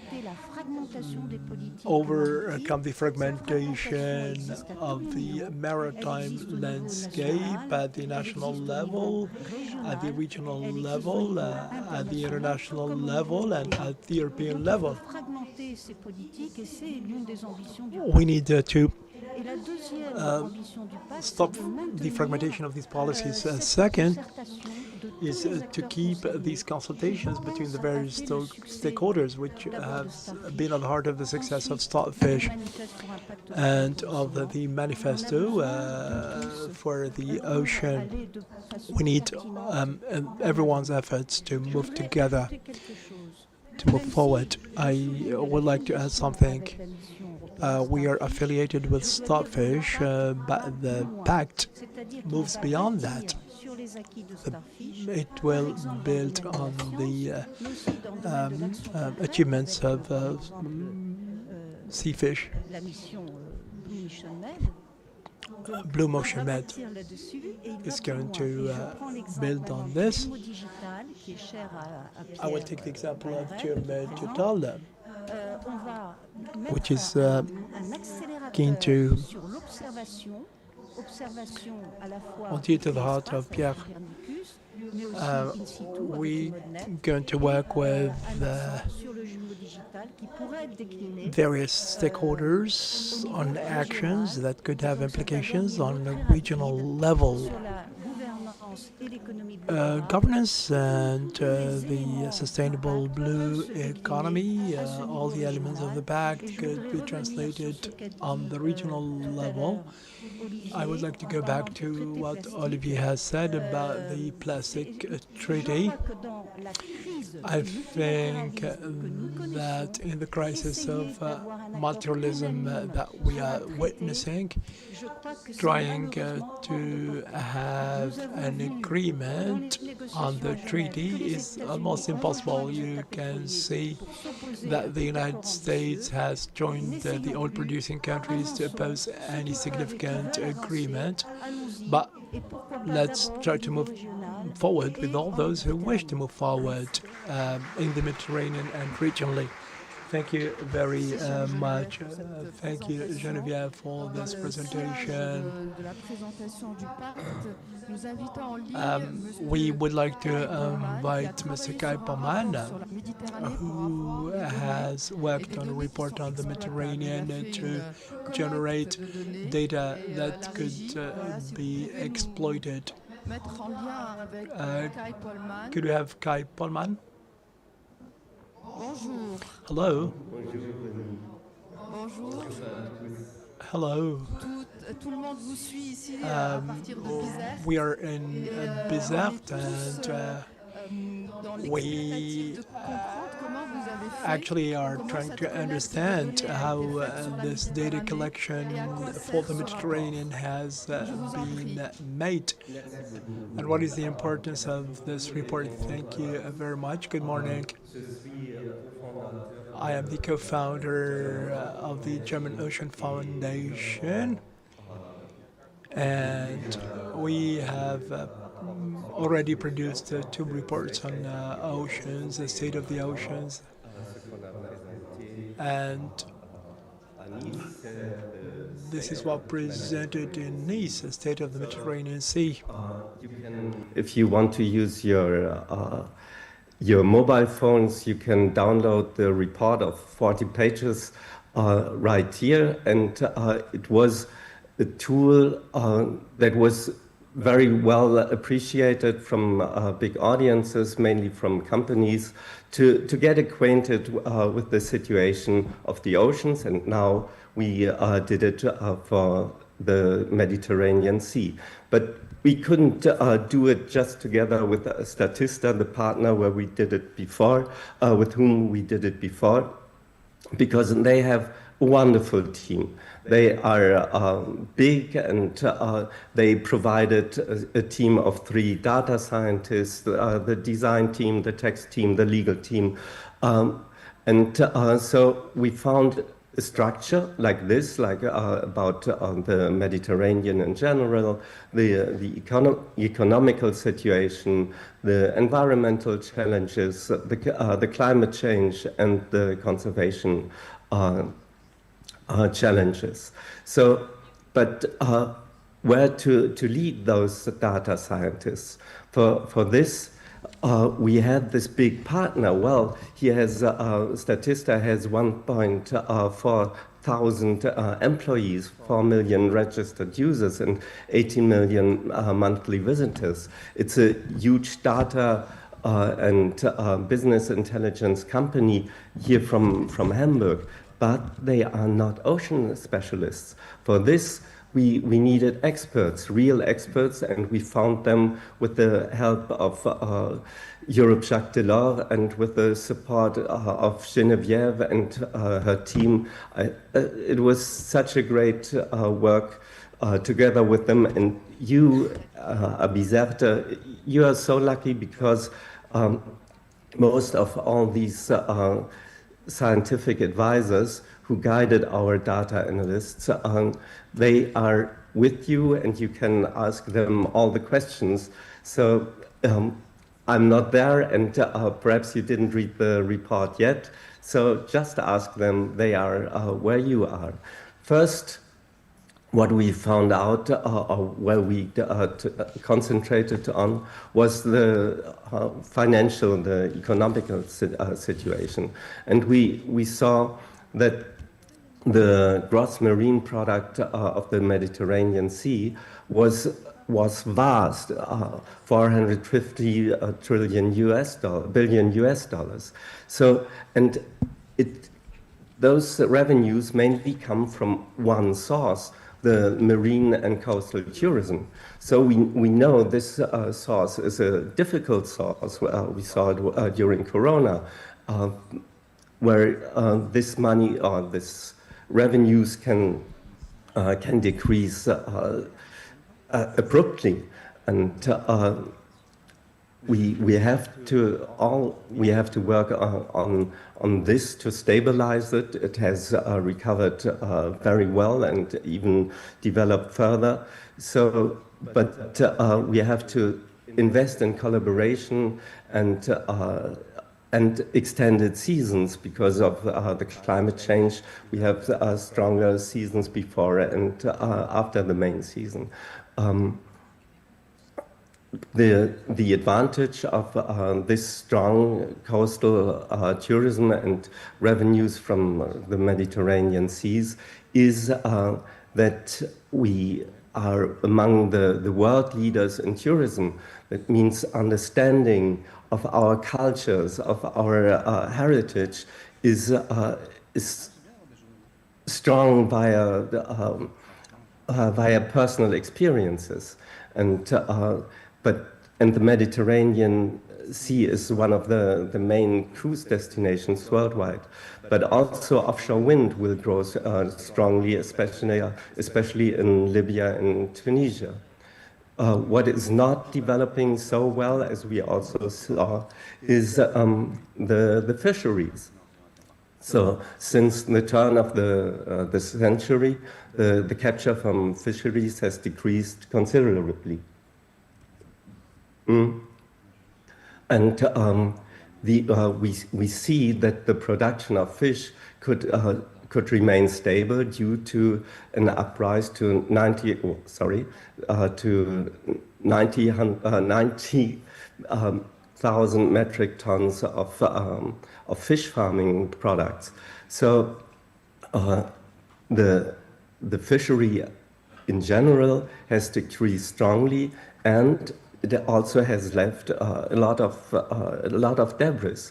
So we have fed ropes, nets, and also debris from fish farming, which has to be, or which was collected in beach cleanings, etc. We have to take care for that. But the situation of fishery is not only decreasing, it's also a little bit frightening.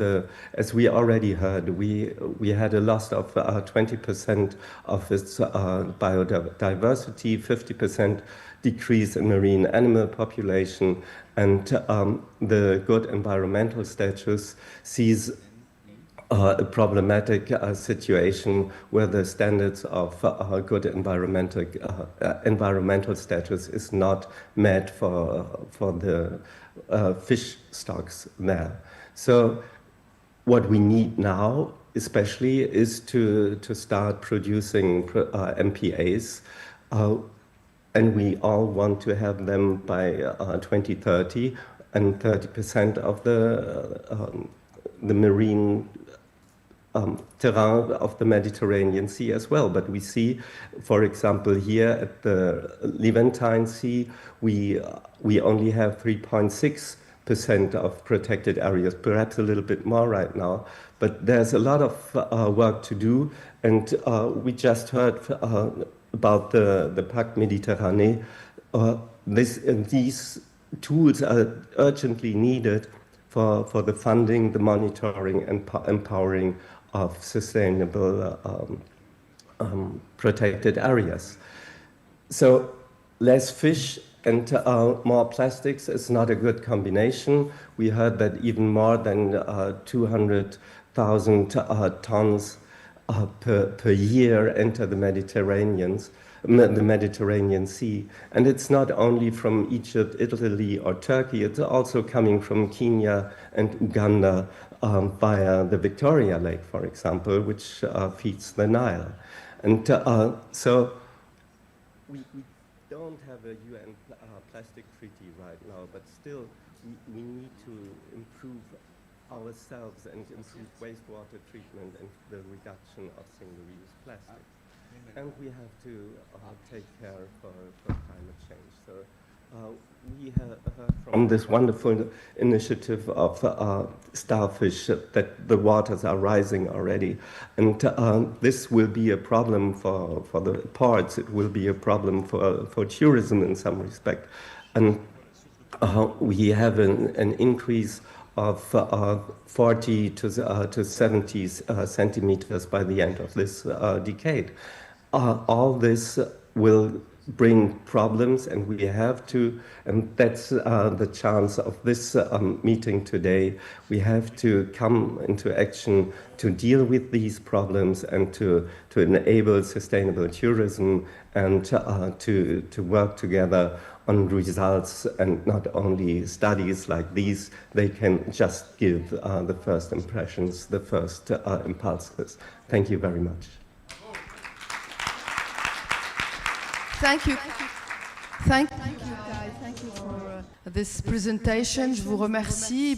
Thank you so much for this presentation and the report. That was collaborative report with all the institutions and the associations, or the people that were on the Mediterranean, and they could share their data in order to constitute and to draft accurate report. I thank you very much, Carla, and I hope that. Au revoir. Thank you so much, and thank you so much. Now, giving the floor to the big project that was born thanks to the Canada, which is the coalition between the regions and the coastal cities. I'm calling Geopolitical, the General Director of the Platform Ocean and Climate, and so Olivier, so he can join us when he's done. And we are adapting ourselves, and calling Madame Mrs. Suad Sessi, the Executive Director of the FNCT, the National Federation of the Tunisian Cities, and Esma Hamza, President of Chair of ASCOP Cities. Please be seated.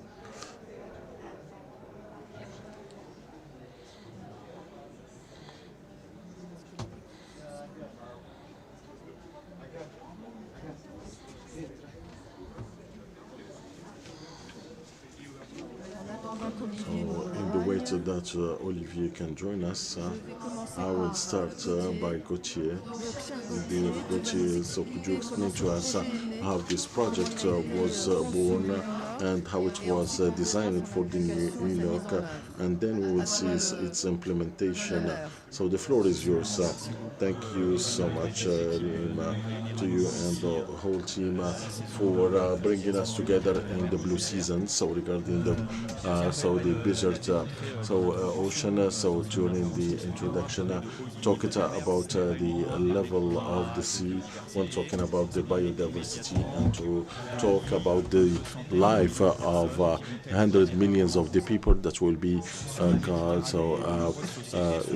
the threat of that when we're talking about the coast and with the rhythm that the sea is increasing, and we can see that it's the sea that will come to live with us, and we need to see with the platform Ocean and Climate we took some changes in order to answer, and how we went to Nice in order to talk about this topic, talking about the increase of the level of the seas, and wanted to the adaptation with an ambition, and to get the people who are working in this field through sharing with them solutions, and to create a community of practice with these actors on the ground. Cities is working in 6 regional workshops, and we're talking about the global ocean, but there is also some platforms, regional reports, and we have 118 network, and we have also many actors for adaptation. Many projects became a collective know-how, and which is coming from the civil society, the collectivities and the institutions, and which is working a lot in the Mediterranean. The challenges are very high because the region is getting warm twice compared to the others, and also the touristic zones, vital touristic zones for these countries are representing some reservoir, which is very important to this to the people who are living there.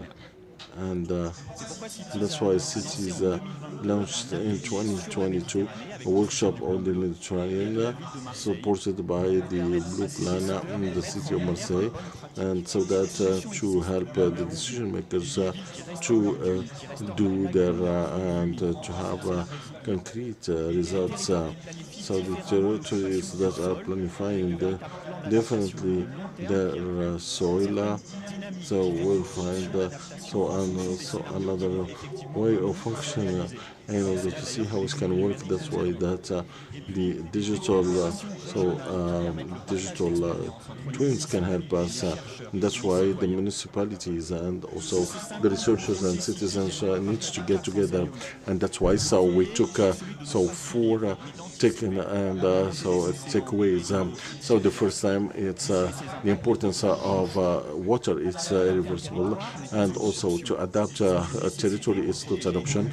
It's a necessity to protect an ecosystem and infrastructure, to invest today in resilience. It's to avoid tomorrow human costs, and made this the necessity in this adaptation. It's to ensure the social aspects, which are equity and equality, and that's why the 2025, which is the launching of a new heritage for the adaptation of the coastal cities, and I can see Olivier Bitati that he's joining us, so can ask him to give us more information. And the global, so it's supporting the team of France, and supported by the French team, and with the ambition to allow them to put a network, the status, the state, and NGOs, and also economy actors in these international spaces of making decisions in this 2025. And we have Ocean Rise and Coastal, which is so chaired by the city of Nice, and which is hosted by Global Center of so Climate Commodity, and Olivier Bentati will speak about this more and how we can so these local actors can work on this in this forum, like the World Forum for the Sea. Thank you very much, Gauthier, for this explication and this transition for the work of the POC, what is doing, and this so this scene, and this is how we see how people are reflecting, and then we will see what will be the acts that we'll be working on now. So giving the floor to Olivier Bentati to take the floor. So he's the in charge of mission in so special envoy of the mayor of and the president of the metropole of Nice. I would like in the beginning so that it's my pleasure to be with you here in Bizerte, and as representing so the city of Nice, and to also on behalf of the mayor of the Nice, I would like to to express my gratitude to this so in which Karim Benzema and her team and Pascal Lamy, so also and also I'd like to thank so for the power of her commitment. They have this particular talent which is not given to everyone, which is allowed to everyone to take the sea, water, so the currents, and also the second. And Pascal and Rima, so they are blowing air in the good directions, and I would like to thank them. And so this meeting of Bizerte, so it's not a scientific meeting or a scientific meeting. It became so a mobilization, international mobilization date, and we can so would like to thank the ambassador Olivier Pardavois, who is doing everything. So in order to have successful meetings, we would like also to thank the President of the Republic, and also the ambassador of the oceans, and also the world ambassador for good intentions, for the enthusiasm, and also for the people that are looking forward. So everything is politics, among which we have also Paul Poadavrov. So I would like to talk about the politician who would like to be candidate for the next election. So Olivier became one of these people that are not among the people that are alone. So I would like to thank him, and I would like to give him a round of applause for all he's doing. So here in Bizerte, who's taking the history of the Mediterranean, we are representing all the force and the power of the Tunisian Mediterranean. Tunisia, since many years, is full of courage, putting the sea in the heart of their for this coastal development, and we have our identities and our also future. So last year, my friend did host the former edition of this forum, and we have also we are talking about the future of the forum. So from New York to Lisboa, so we had the statuses, and we also alerted people, and we were talking about science and innovation. And line 3, it helps us to accelerate the actions for the enhancement, and that's allowed to give birth that we call the commitment of Nice. And it is in this framework that the President gave the mayors and the coastal areas that is representing people that are interested in breeding and also the aquaculture. We can say that what is existing is showing this geopolitical balance can be fragile. So the agreements can be threatened, but the oceans don't know the political the political borders, and also they need so, and based on the hesitation, the sole response needs to be unity and correspondence. So they are the ones that so they are treating and managing the consequences of the climate change, and they are arranging the costs in this.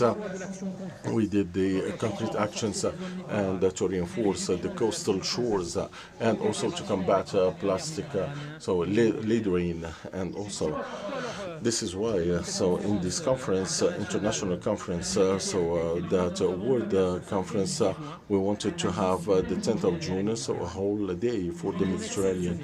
So so an exceptional day that so take people from different the states, among which we had His Excellency Mr. Mohamed Ali Nafti, the Minister of Foreign Affairs of Tunisia.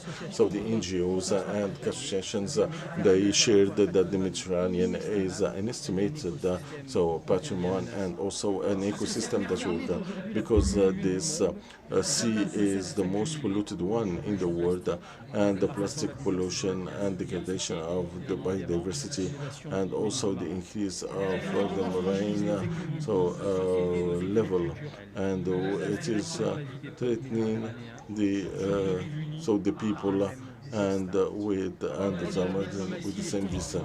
The role of the Mediterranean is only the cooperation between the states and the cities and the international institutions can help us to build a resilient Mediterranean.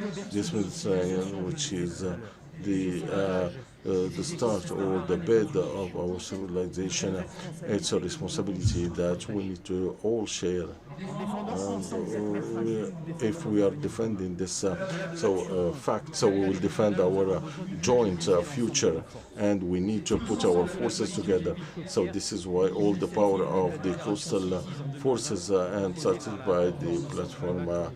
So I would like to thank once again, and very mainly since you said use it by the OCCM, so climate mobility, and also with the United Nations strategy dedicated to project UNEPS, and thank to the Olivier Paul d'Avor. We need to know what we can have in this dedicated to the emergency of the seas and the coastal cities, and to act on the climate mobility. The objective of this coalition is to accelerate the acceptability and also the acceptance and also resilience and also collaboration between the cities and the coastal shores, and also the stakeholders involved in this regard. So it's to take high the voice of the seas, and to have a representative governance, and to have a summit between each and also we will help the local politicians to work and to help them.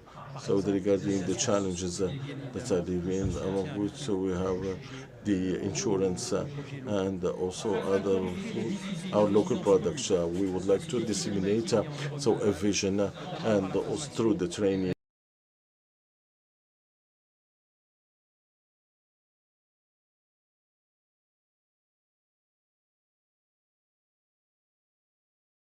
Million of inhabitants that are treated with the increase of the level of the seas. So every day, so it's there is an elevating the Mediterranean and the ocean. They don't wait.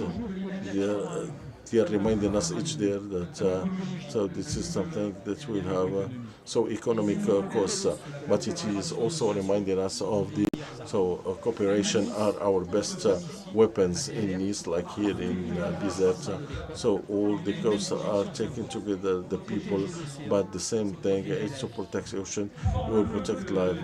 I will make the wishes of the Bizerte. The coalition will take the sea at so when it is shared in the General Assembly of the United Nations, that will take place this year. And so earlier Olivier talked about the necessity that this workshop can or this summit will last, and would like that the North would like to gain the South, and they would like so if RIM can agree, so what you're organizing here, to suggest a regional summit for Myers in order to reinforce the message and the actions that you are taking here in Bizerte. So in the light of the Johannesburg Congress, so I would like to thank the people what we are doing here. So when we see the house in fire, so seeing what we are doing here, and we would see what we have done, and they can see, and our children, when they see what we have done, so they will see, so the water level increased and they didn't do anything. So the water level did increase, but we haven't seen elsewhere.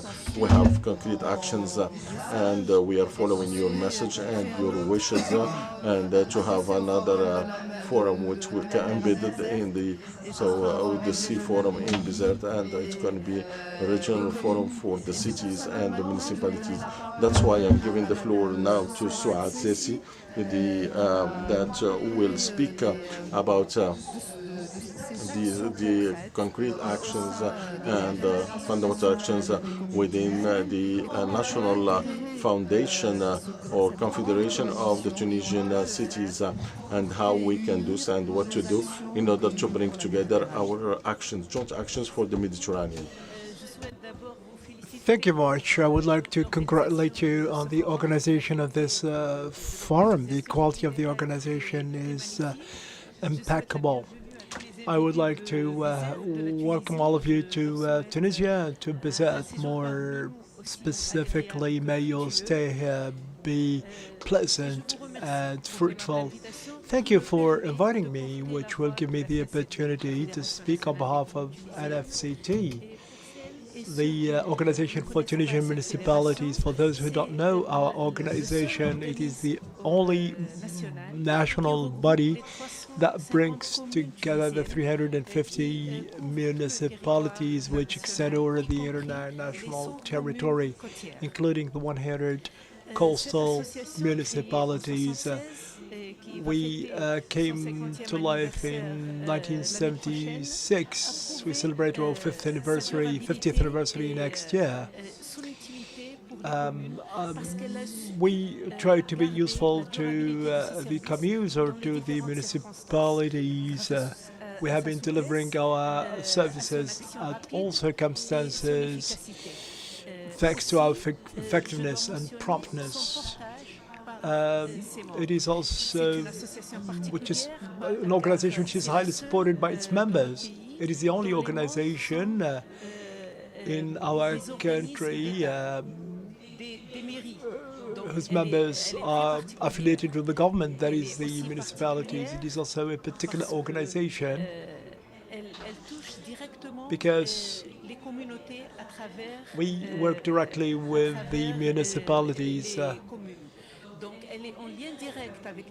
We are in direct contact with the populations, and we have proved our effectiveness through the tools that we have implemented in order to support those municipalities. I will mention the Academy of Municipalities, which is the one dedicated for training for municipal members.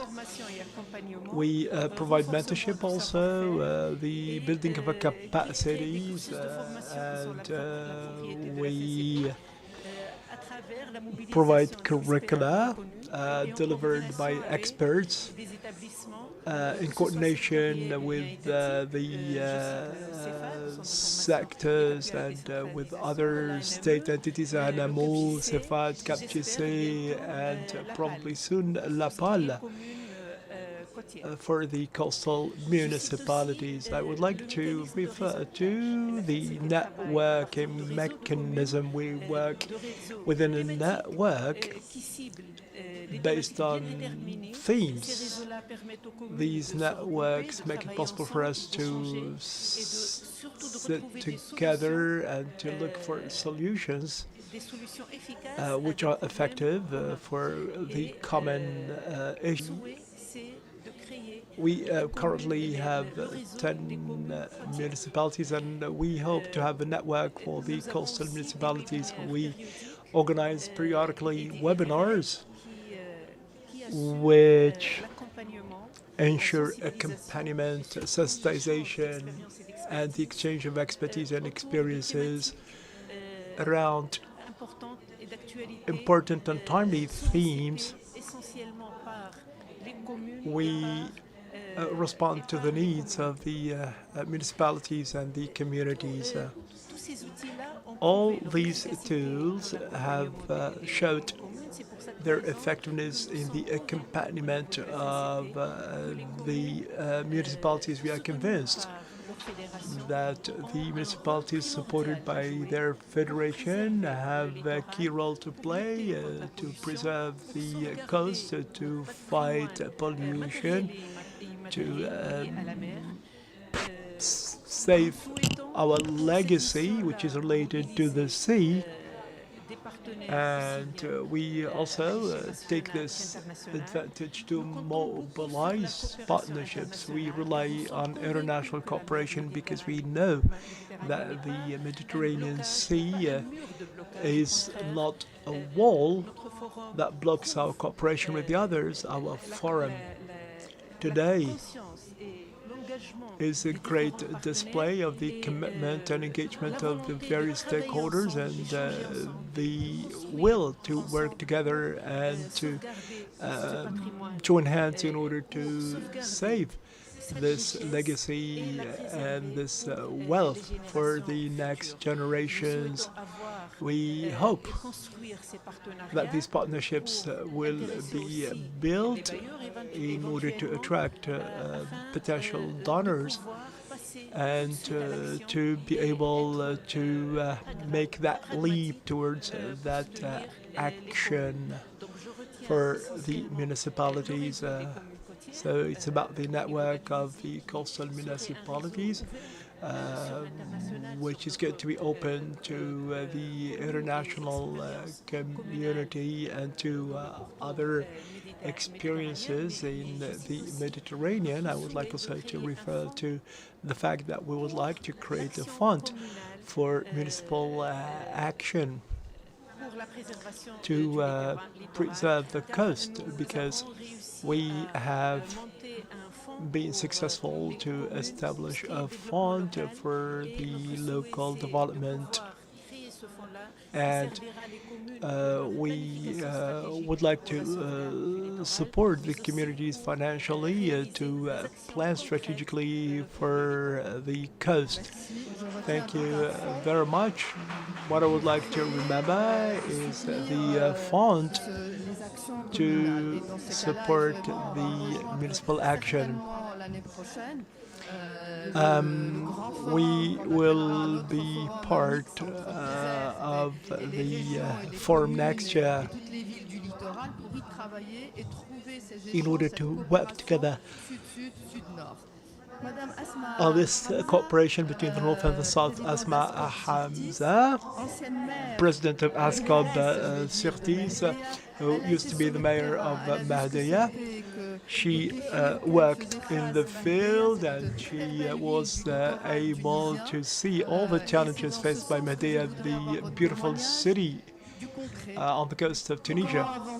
How to progress, how to join this new platform that is in the making, and how to have this bridge with the citizens.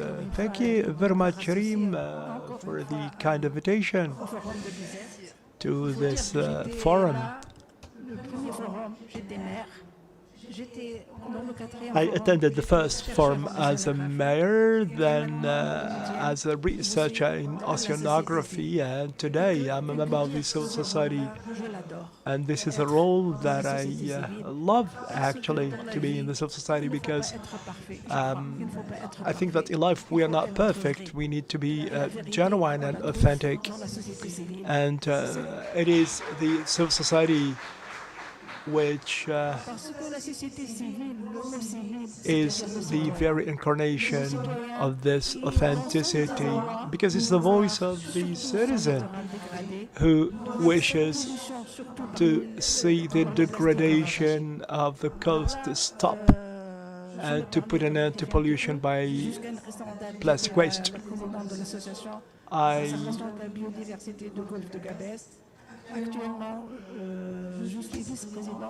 am currently the vice president of Mahdia, Memory of the Mediterranean, which is a small association which works on the development on the region, economically, culturally, and environmentally. We carry out a fight now to save a city which is being harshly hit by various plagues, including plastic pollution. Civil society is not an association. We need to work within networks.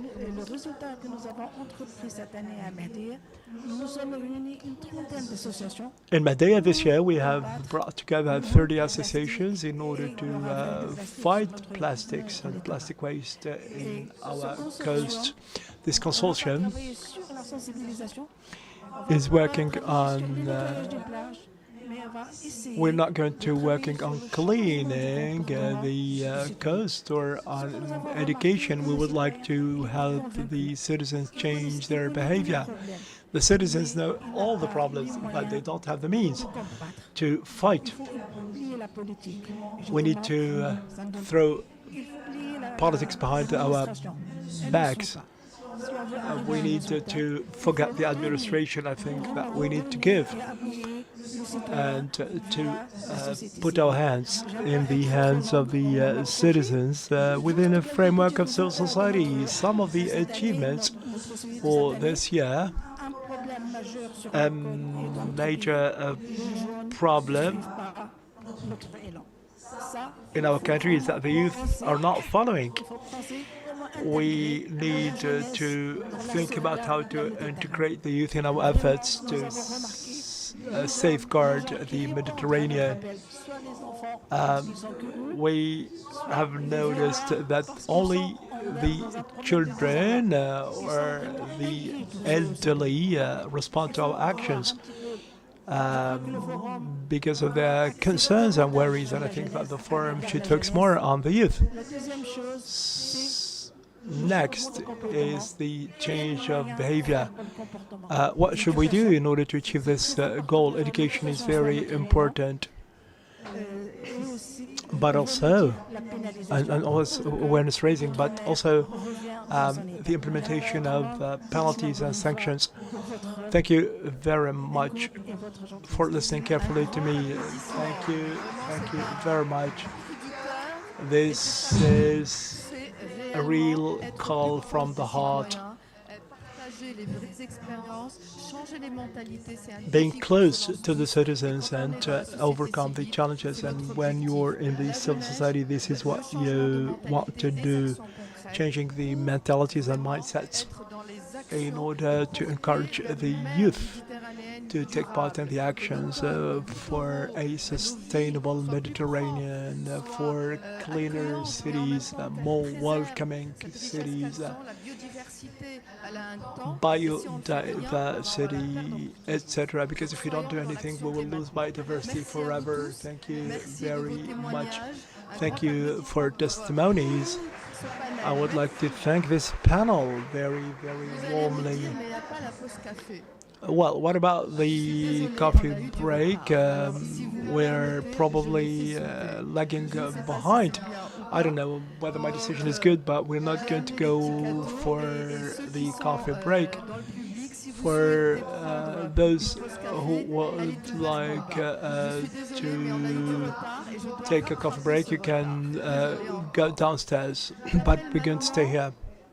Let me invite Alexis Serra, Director of IRD, Ola Amrouni, who is a researcher and Associate Professor at INSTM, Amal Shawashi, who is Manager at the Urban Pole IFD, AM Menadoti, an urban architect, Faisal Mishri, who is a senior technician at the municipality of Kirkuna.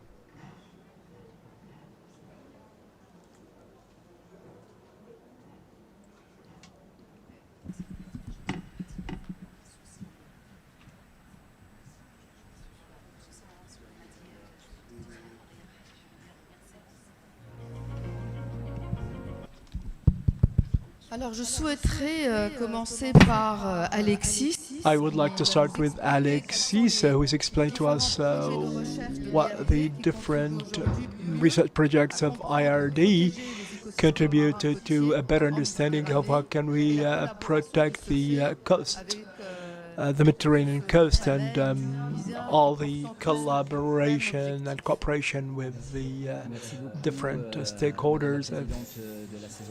Thank you, Rim. Thank you, Bizerte, for hosting us. We have some slides to help us guide you through this presentation. I would like to start with an image. We have spoken about effectiveness and concreteness a few months ago. We were a group of researchers and members of the administrations, academics, associations, and the civil society. And we went on riders to the beach of Riders. We met a fisherman who told us about those invasive species, who spoke to us about the marine pollution because of the used waters which are thrown in the sea. We have met the members of the municipality. We are partners with the municipality of Gulet Zahra Rades. And they talk to us about their questions, their concerns and challenges. And we have met with all those researchers. Part of the knowledge that we produce is not shared enough. All those actors who are on the same in the same field actually did not sit together to have the same diagnosis.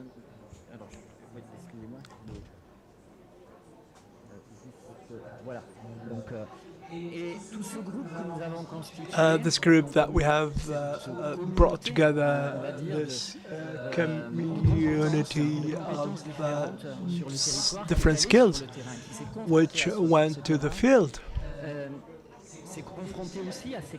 also posed the same questions, and you understand this sensation, sometimes this lack of coordination, lack of communication. IRD, the Institute for Research for Development that I represent here in Tunisia, which is a pluridisciplinary facility or organization. You see the various colleagues from the different sectors who will speak to us later on. We have various programs, and what we would like to answer as a question is how science can help these actors in the field, those decision makers. How could we aid the associations, the municipalities to respond to the challenges met by the coastal cities? We have instruments, we have research programs, we have observatories, including the one supported by NSTM. We have different mixed, programs and laboratories here. But these programs should have a purpose, and the knowledge that we produce should be distributed so that the actors that we have met in the field in March and in April could use these data in order to act. So our contribution was to bring together people from different walks of life and to establish dialogue between us. We have, it is an enormous opportunity for us to work with the French team. We have talked about future rendezvous. We will have one of these on the 31st of October. We would like to continue to bring together researchers and people together with the civil society organizations, with the startups. And before I give the floor to my colleagues, I would like to say that the school of SDGs that we implemented, we have Leno, etc., is a means to bring together different people in a climate of trust. This has led to a project that we will share with you now. Well, in reality, we are here today to make a proposal for an approach which is in line with what has been shared today. We are a group of experts and researchers, and we want to bring together all our efforts and solutions from different disciplines to accompany and guide the work of the decision makers.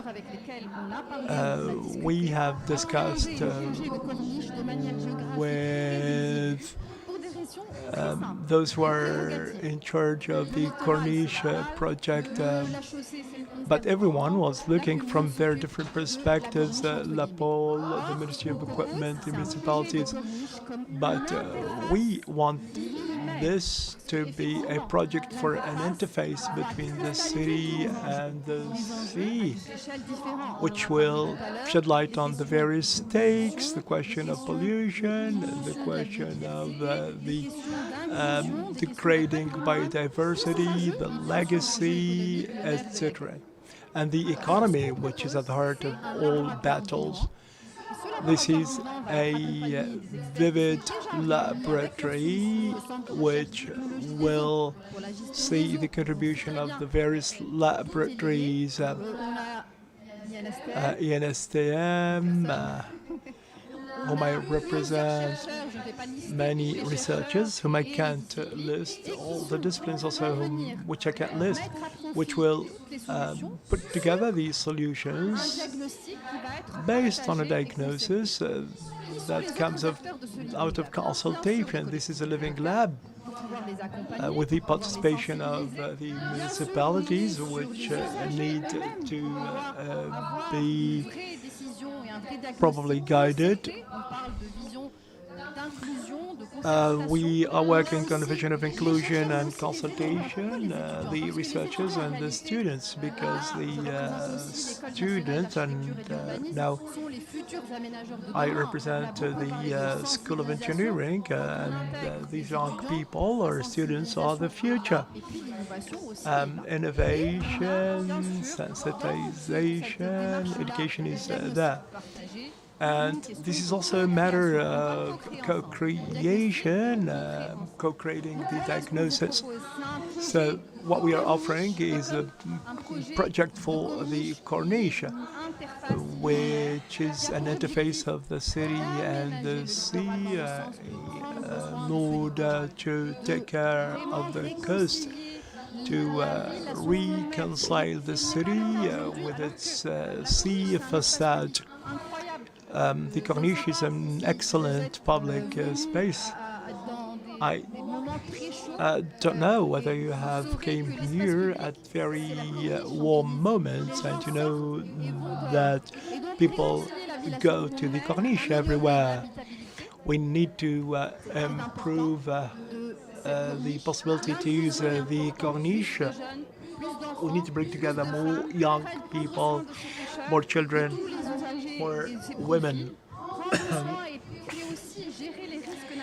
We need also to take into account the natural risks, because if we don't take those risks into consideration, our vision is not global and is not comprehensive.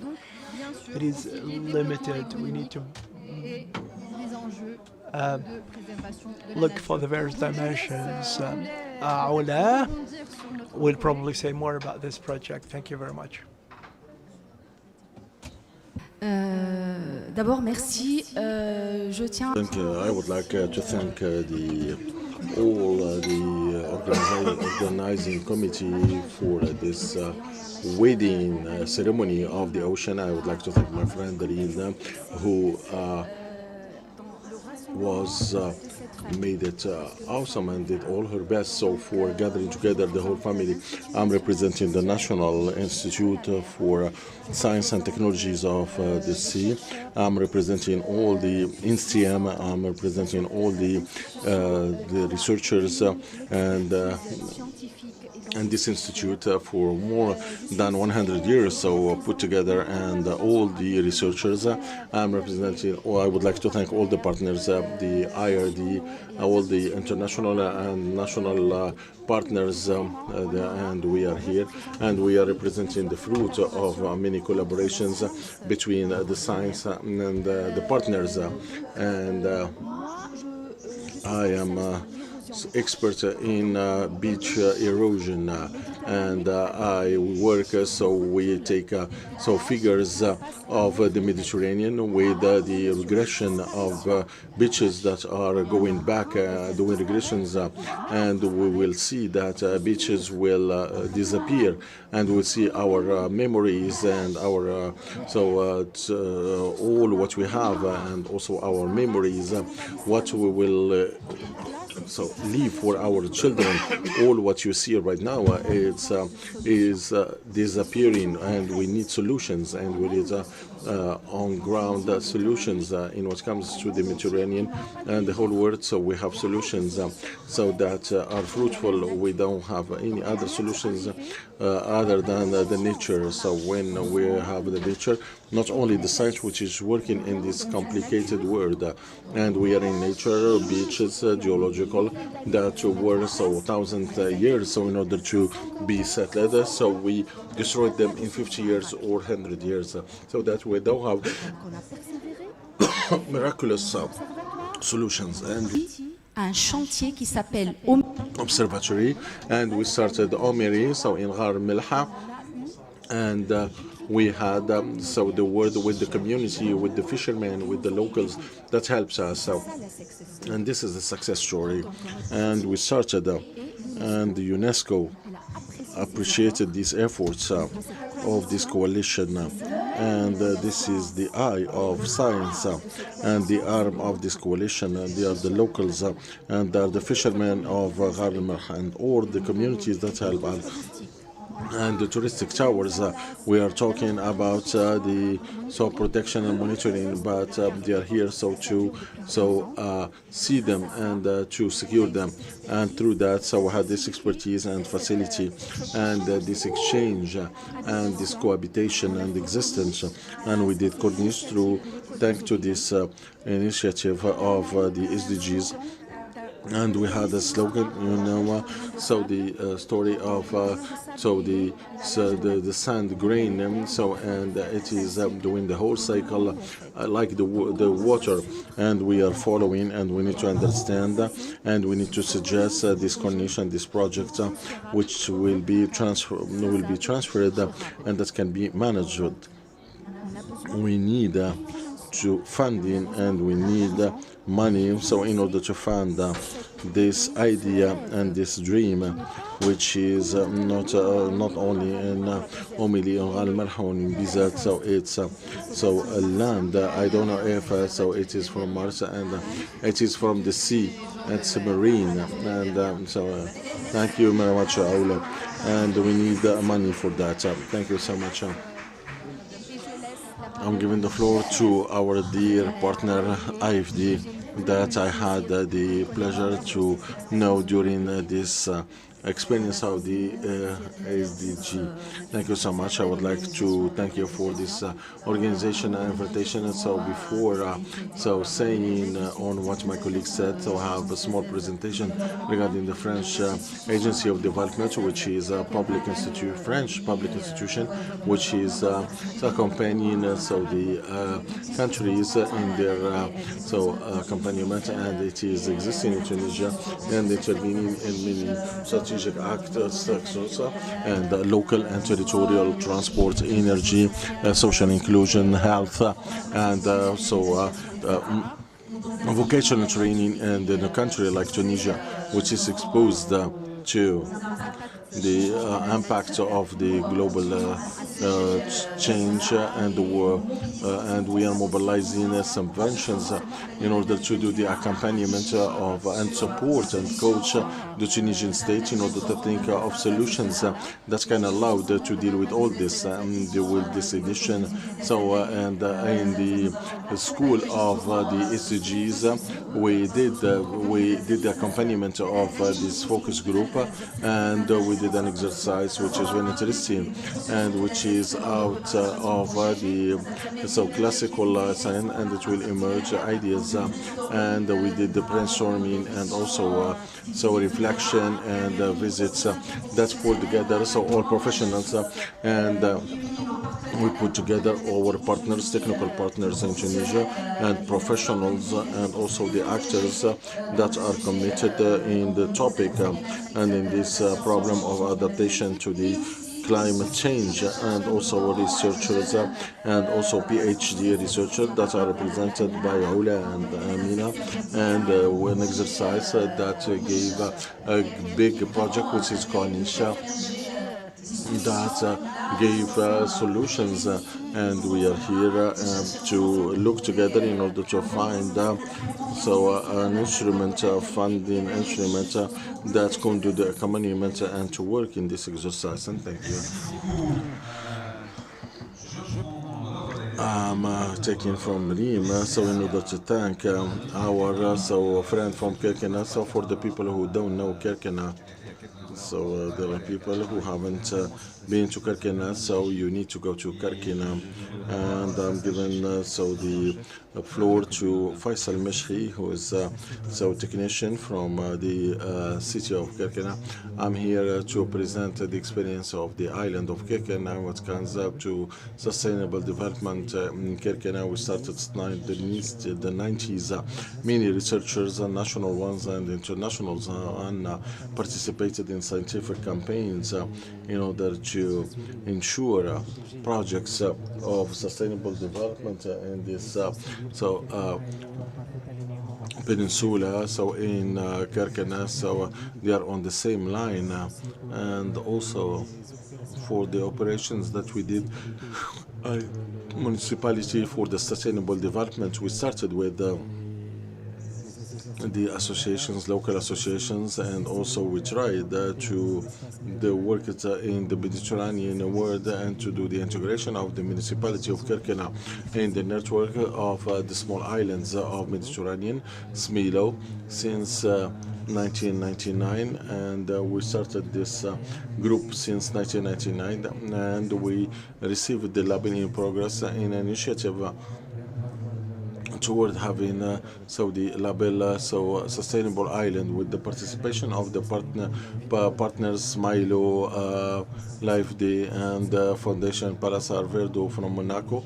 We did some projects since 2021 and 22, and I will mention some projects and for sustainable management of the energy, and we installed the solar panels in order to ensure the energetic power for the municipal building, and we exchanged the lighting, public lighting, so a part of the public lighting in LED, and we did change many things for that are energy war, and we did the accumulation of we installed some reservoir for the accumulation and to store the rain falls and also water.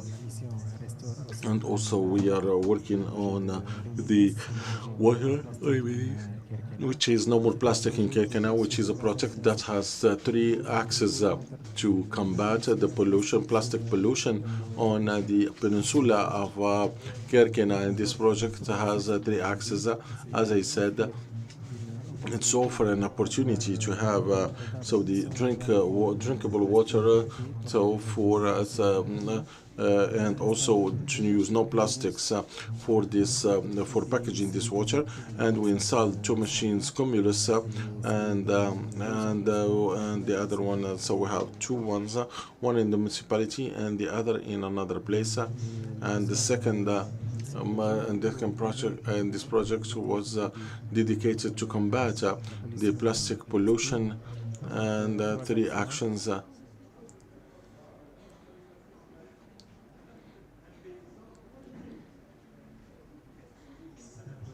It's a project, as I said, so it's to deal with the plastic pollution and the losses in what comes to packaging. So this is the first action of the project.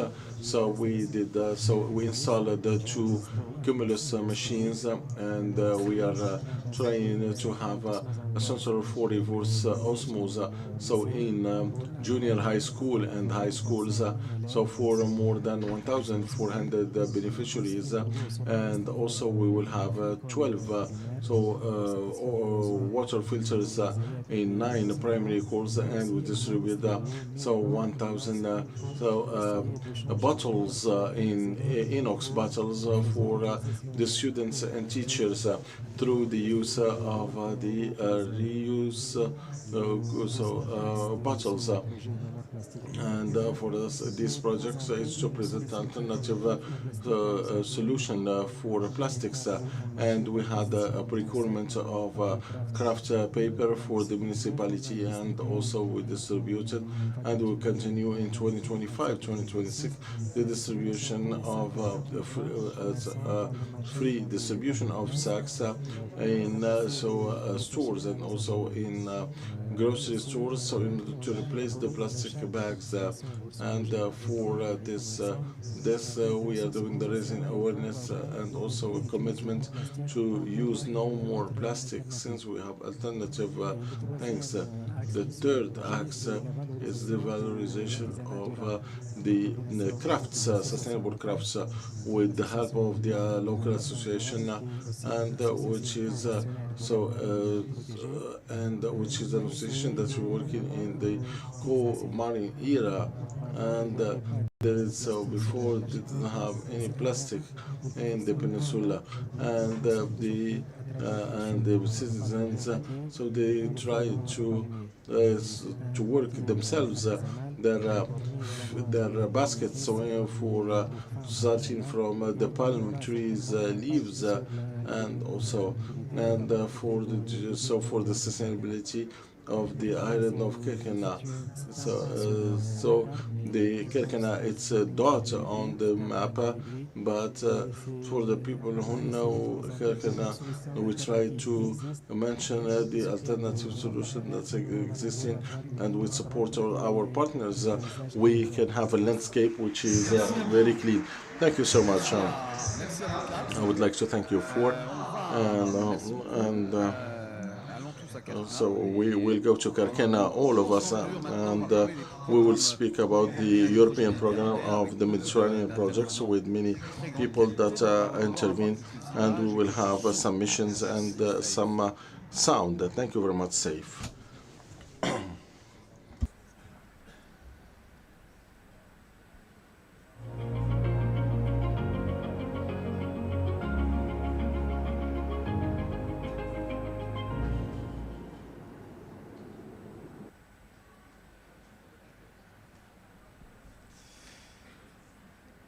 Alors,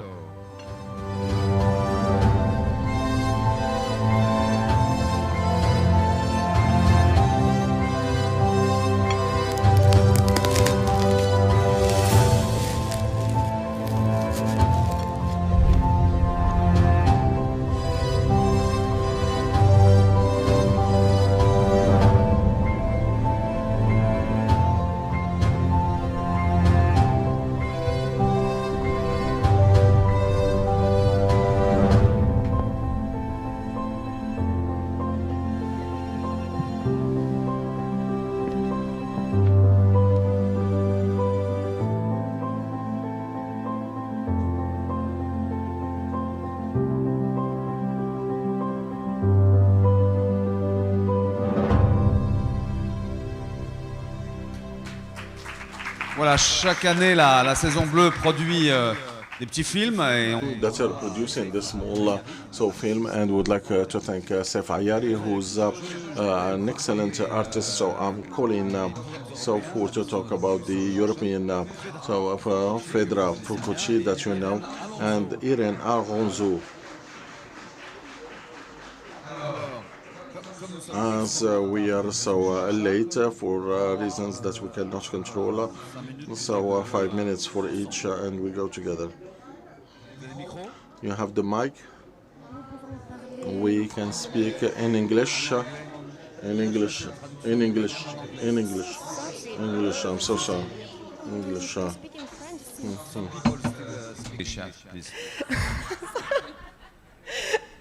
Thank you very much. So, I feel a bit of pressure on the expectation of the project. So let's try to summarize.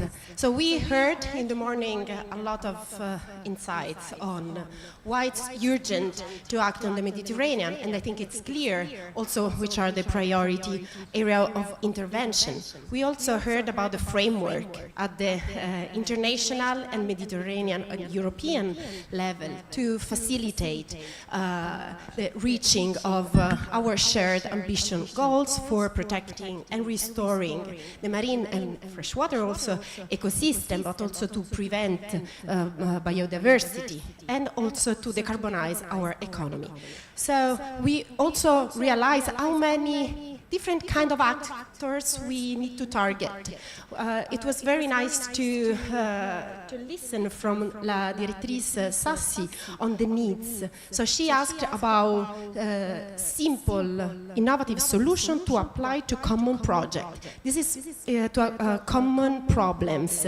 So solution and common problems. This is exactly the target of our project. So I will ask La Régie to share our Blue Mission Med video to present in a nutshell our main activities.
Thank you.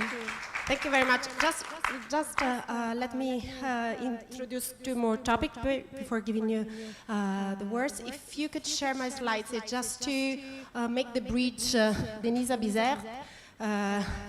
So recall what we presented in Nice this year during the UNOC 3. So 2WF Blue Panda vessel hosted our events in which we presented the polluting the Mediterranean roadmaps. And if you could please go to the next slide, it's just for me to highlight a couple of insights. So please, could you please change the, okay, so it's fine.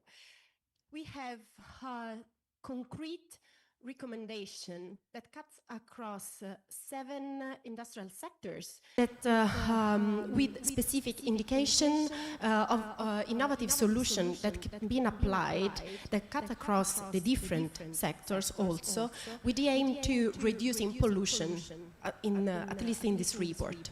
When I talk about pollution, it's of course plastic that has been already discussed a lot, but also nutrients, pesticides.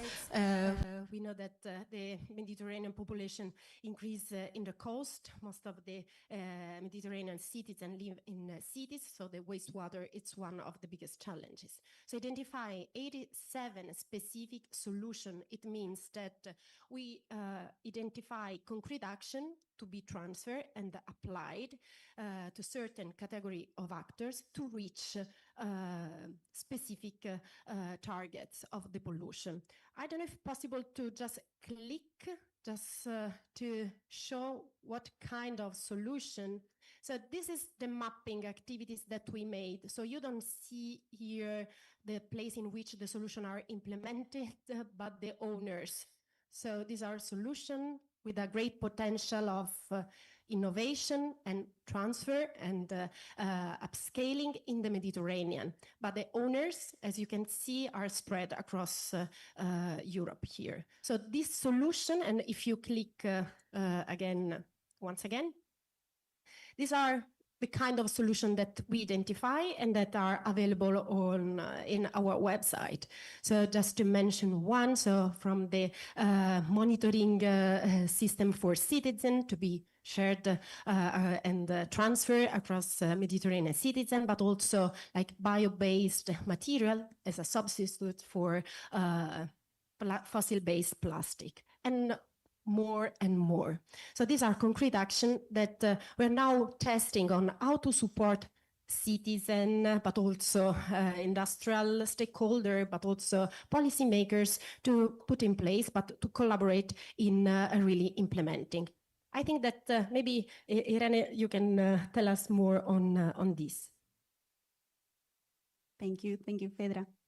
Okay, well, welcome everyone, and thanks a lot for inviting us to this opportunity to really present our output so far in the project.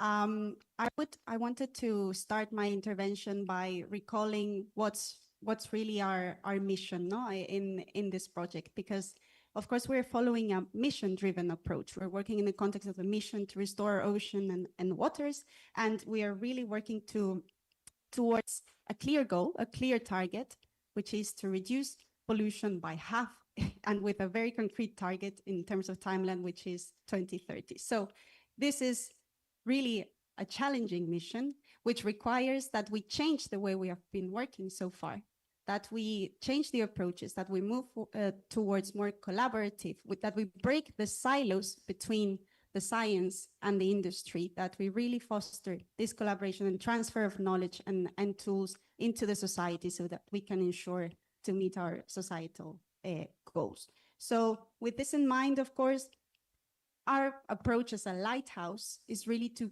enable that collaboration and that coordination, as Fedra was explaining. We provide the platform, we enable the sharing of those tools, of those knowledge materials, so we ensure that the collaboration happens. And this is what we want to do through our support program, which is what we are now piloting. We're really in the phase of piloting this.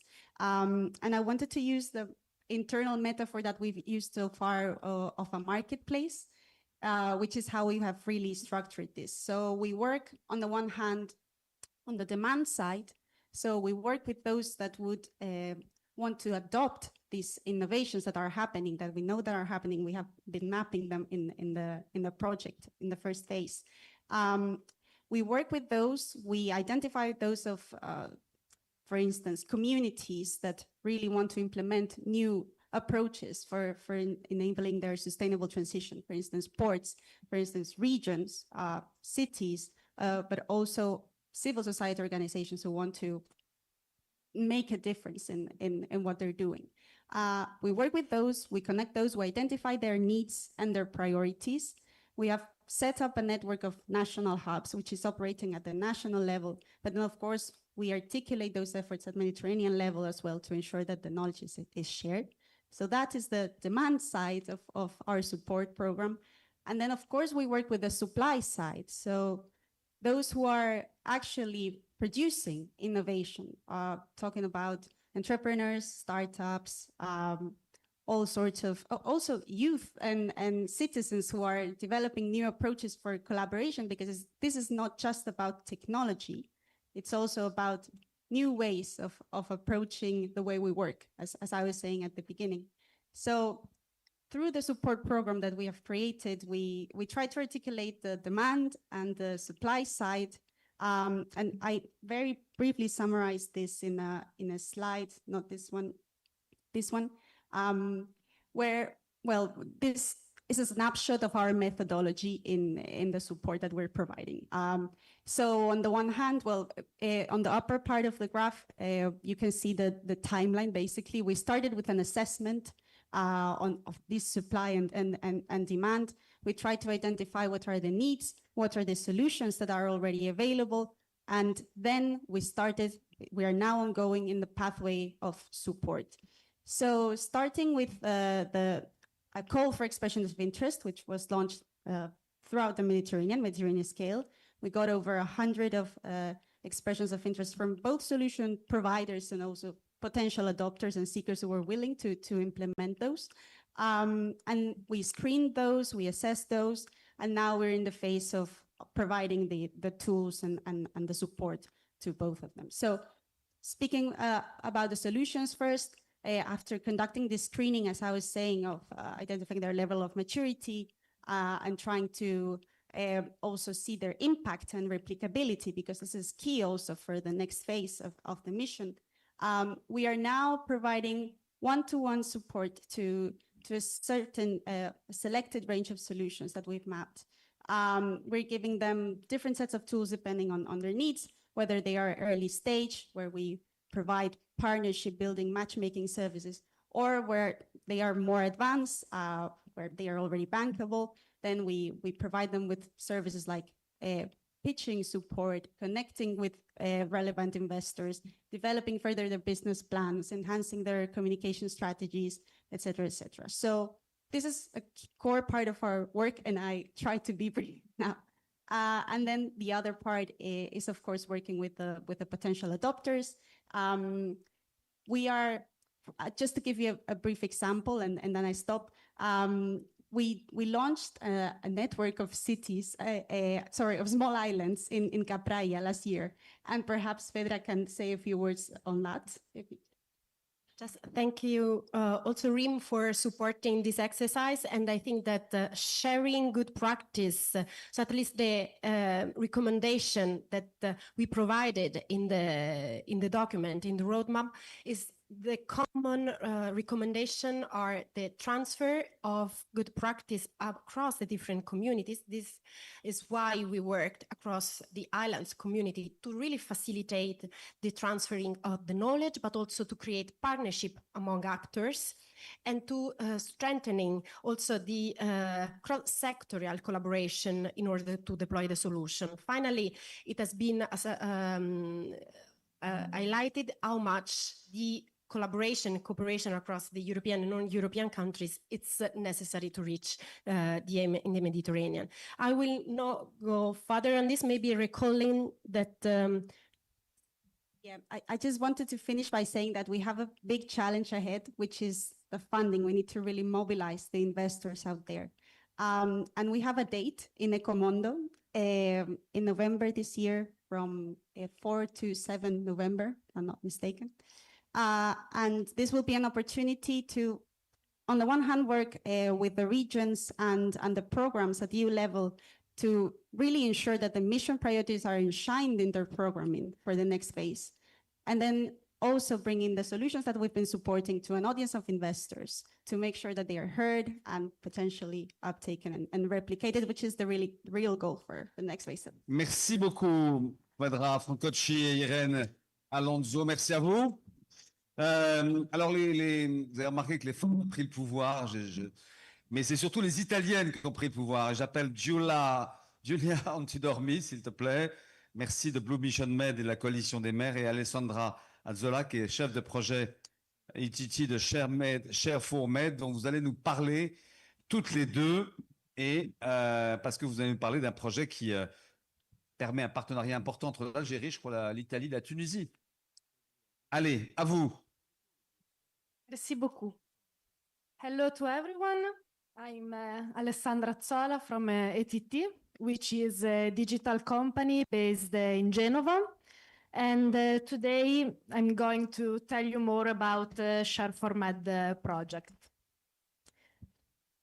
I asked the organization if we can have the slides. Okay, thank you. No? Next slide, s'il vous plaît. Okay.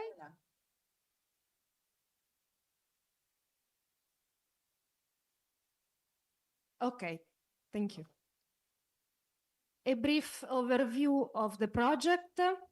Share for Med is a project started in July this year and is funded under Interreg Next Med program, focusing under priority 4, focusing on a better cooperation governance for the Mediterranean areas. ETT SPA in this project is the leading partner, and we have also key partners, including the Municipality of Genova, University of Oran, specifically with the Laboratory of Maritime and Science Engineering, and la Saison Bleue. Sorry.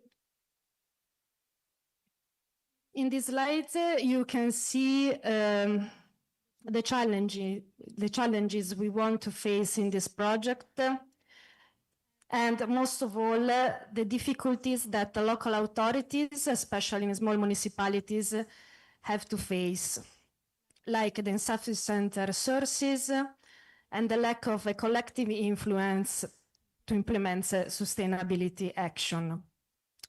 What we will propose in this project begin with the shared transition agenda. So the common action plan for all the municipalities will be involved in the project, achieving in this way the sufficient scale. On the other hand, the innovation of this project will be the development of an operational governance dashboard, which will be the tool that will enable municipalities to adjust policies, optimize strategies, and make informed decision. The innovative of this dashboard will be the data-driven approach. In fact, the dashboard will begin with the integration of historical data from ModNet and Copernicus, and new relevant data thanks to, during the project, collecting probably during the project, thanks to our partners and stakeholders. By consolidating this data set, the dashboard will track the progress against the mission target and the indicators, and moreover, will contribute to the digital twin of the ocean. Thank you. I give the floor to Giulia. Giulia, la parola. In italiano, in francese o in inglese? Tedesco, ok. Thank you. doesn't work. It works. Okay. It's clear, however, that when we speak of ocean, sea, and waters, we are not just referring to a strategic vision. We are here to stress the need for concrete action across the territories. In the European Mission Restore Our Ocean and Waters, we give us a shared vision for protecting and enhancing our seas. But a vision alone is not enough. This is clear. It must be translated into reality at the local level. And this is why today's themes, from solution to deployment, is very and so important. The Blue Mission method that has been already just explained, and then where we are partner, is generating knowledge and developing innovative solutions to address environmental challenges. The ShareMed Interreg project will promote this solution, supporting implementation and encouraging the active participation of Mediterranean communities. This means Algeria and Tunisia will be partner of this project. The strength of this process lies in the synergies between research and action, moving from solution to operational reality. And who really can make this transition possible? Not only ministers or a central institution. We just saw that the real driving force for this transition, however, lies on local actors, mayors, local entrepreneurs, and citizens. And particularly for the Mediterranean, cooperation between both shores is essential. These are concepts that are already mentioned. And this is why the coalition of mayors shared transition agenda for EU mission is central. It supports the European mission objectives into concrete territorial action, linking vision, solution, and local implementation. I say again, together with the mayor, entrepreneurs, and citizens forms an essential bridge between European strategy and real practice, reinforced by the various European projects such as Blue Mission Med and Share for Med. Thank you. Merci.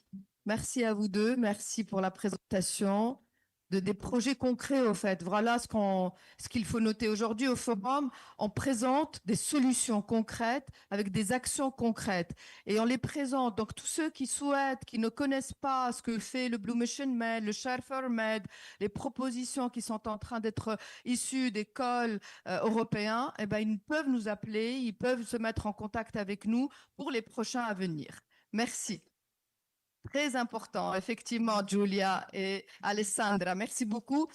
On va faire quelque chose d'assez agile maintenant. En fait, je ne suis pas le programme à la lettre. Je suis comme un saltimbanque. Je marche sur une corde et quand le temps est trop serré, eh ben, je saute. Et quand je saute, je vais appeler la stratégie de la Méditerranée. Donc, tout le panel de la stratégie, présentation de la stratégie, je vais leur demander de se présenter. Je vais commencer par Robin de Grand, directeur du plan bleu, Domitella Senni, si elle est là, Domitella,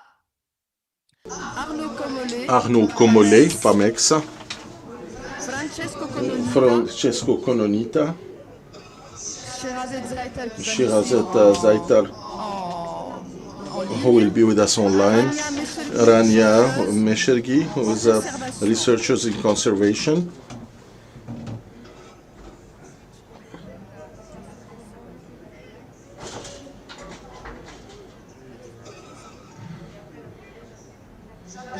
Ancolina Domitella Senni. Can somebody try to get in touch with Domitella Senni so that she can join us? Meher Mahjouba, the director of the Mediterranean Cooperation Center of the USN. Rania Meshergi, So if she's with us, we need to call her, please.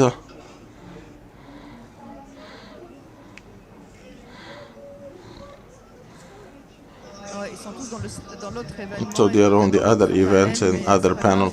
I will try to bring them afterwards. I start with Robin, who presented to us the strategy of the Mediterranean and the framework of the Blue Plan. We received them in February, so in order to think collectively, region per region, and I'm giving you the floor so that you can explain to us what is the best strategy for this Mediterranean. You have done so a concept with different propositions and suggestions, and we took what is convenient. I know that the Moroccans have something else, and you're so continued on the whole basin.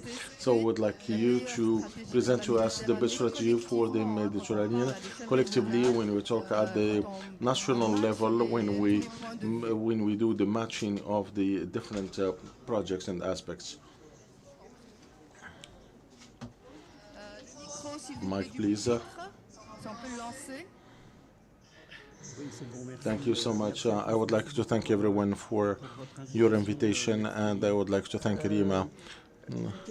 Some elements, so in structural way, so trying to stay on this slide for the time we are. So when it comes to the Blue Plan, in a synthetic manner, what are the challenges of the Mediterranean, what we can do in the system, Mediterranean system, and also we can end with some elements, and also the status what we have, because it's the occasion to speak about the sea and the consequences of the global warming and the climate change on the sea. We cannot so mismatch the things. So for the Mediterranean, I would like to say three things.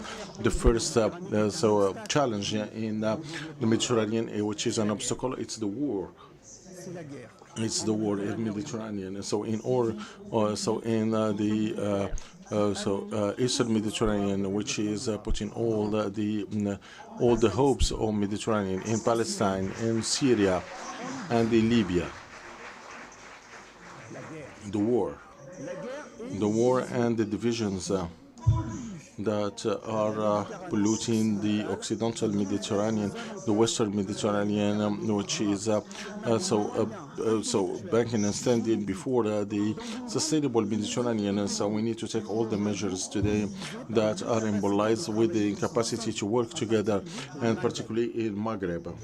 The war and the divisions, this is the first factor of the unsustainability. So big two, so the demography, since the Mediterranean and Africa in general is embarked in demographic growth, and especially in the south. So I have images that are virtual because I'm a geographer, and I go to on the field. I'm taking about Egypt. So Egypt, it's just a basin of girls and boys that we won't know how to feed tomorrow. So the third thing, so the demography to master some demography. So in the two topics are linked. The third factor is environmental.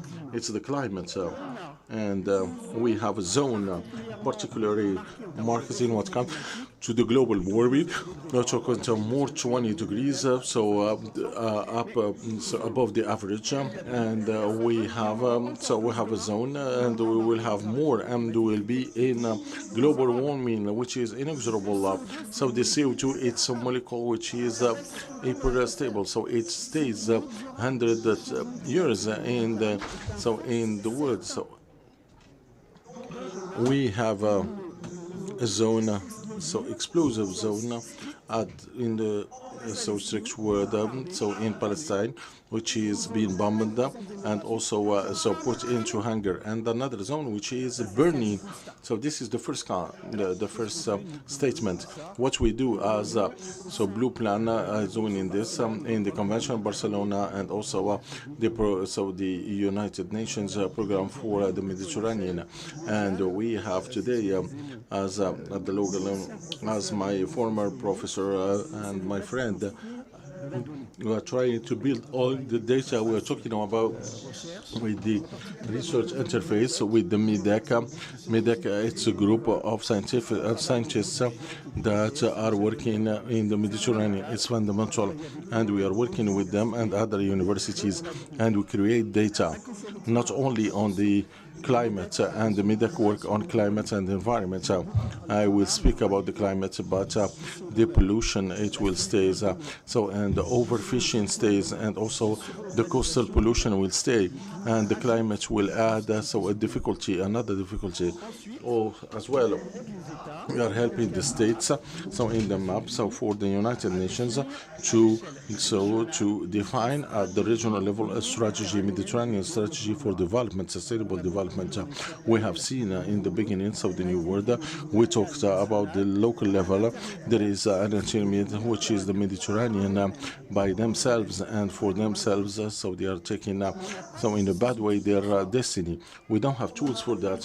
We have something which is working since more than 50 years, that the map now, the Convention of Barcelona, and also the Mediterranean Committee for the Sustainable Development, and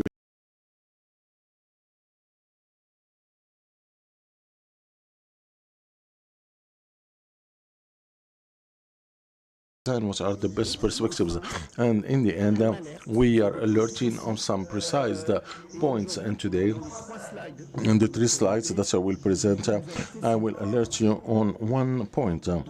We are talking less. So the slide, please. Could you display the slide? So we will start with the basics. And which will project. So you see something very interesting, like my position, trying to tell you that we need to wake up, and the world in the Mediterranean. So here you have the map of the temperature of the sea. So in the beginning of July 2025, it goes from 14 degrees to 30 degrees. It's a lot, 30 degrees. The temperature, so that we feel temperature, so you have felt it. So at night, and also during daytime, and with the AC, maybe we don't see things very clearly. And we are assigned to a residence in Mediterranean in July from 10 o'clock a.m. so till 10 p.m. It's a confinement, it's a lockout, and also we do so, and also with so on the right. So that in the first semester of 2025, so we see what is the temperature of the water. So the more it is dark, the more is that we are above the records of the previous years, and also the level of the temperature, so air and water, it's increasing, and we are burning here. So since it's the sea forum, so the temperature of the air, we are feeling it, and also the temperature of the water, so we don't feel it. And with the jacuzzi, so the flora and the fauna, and starting from 29 degrees. So in some days, so they go from green to maroon and to brown. And also we can see. Next slide, please. So the worst thing is coming, because so just pushing the alarm to talk about something. Something that we have an oven, and so you have the temperature of the air. So on a long period from 1950s until today for 2 countries. So 2 countries are separated by history, but they are very close to each other. So in culture, Algeria and France. Algeria, like France, they are taken from the beginning of the century. So an increase in increase of the temperature of the air, and it's not only linear; it can be also exponential. Algeria, France. So don't fool ourselves. The reality, we have the same problem. And the Algerians, so they are advanced because the level of the graph is like 2 degrees in Algeria. So just we need to wake up. As Martin told them, so we say we will just die like idiots. So Algerians and also and Moroccans and also in France. So we are in a triangle. We cannot work, and we are the leaders in the accompaniment of Tunisia, Spain, and also Italy in order to make things advance. So we need to stop. Shooting our legs with the our feet with the bullet. So I'm talking about the Tunisian because we see them working on the ground, and we will go to look for water. So on the sea and in the Pacific in California. So there is no water in California, and go to the Pacific. The Pacific is large, and you can do the desalination of the water, and the concept and the Mediterranean is less larger. So on the right, so we have so the evolution projected in 2001 to 2027. So of the rejected of the salinization, so of the summers, and we don't have rainwater, so that we need to go and fetch it in the sea. But you need to pay attention, though it is just like evaporating the water with the fossil energy. So we are just digging our the grave, and also we need to do this, and this will die. This is of the evaporating water in a pan. The second point, so summers that we are talking is rich in the definition of the summer in salt, besides the chemical components that are participating in water treatment, so in order to produce the drinkable water. So where it is treated, so it's not in the oceans, but also on the littoral and the coastal lines, and you have so the corals and the ecosystem, so in order to protect so the next so the reality solutions. So it's a catastrophe, ecological catastrophe. So we talk about desalination of water, and also if we don't have an energetic limit, and also we need to treat some more. So the solutions are here. It's to couple the units of the desalination with the renewable energy, and also treatment and the recycling of the resumer. It's very urgent, otherwise so we will do the pollution of the Mediterranean. Last slide, so I did so the point of the solution stratified.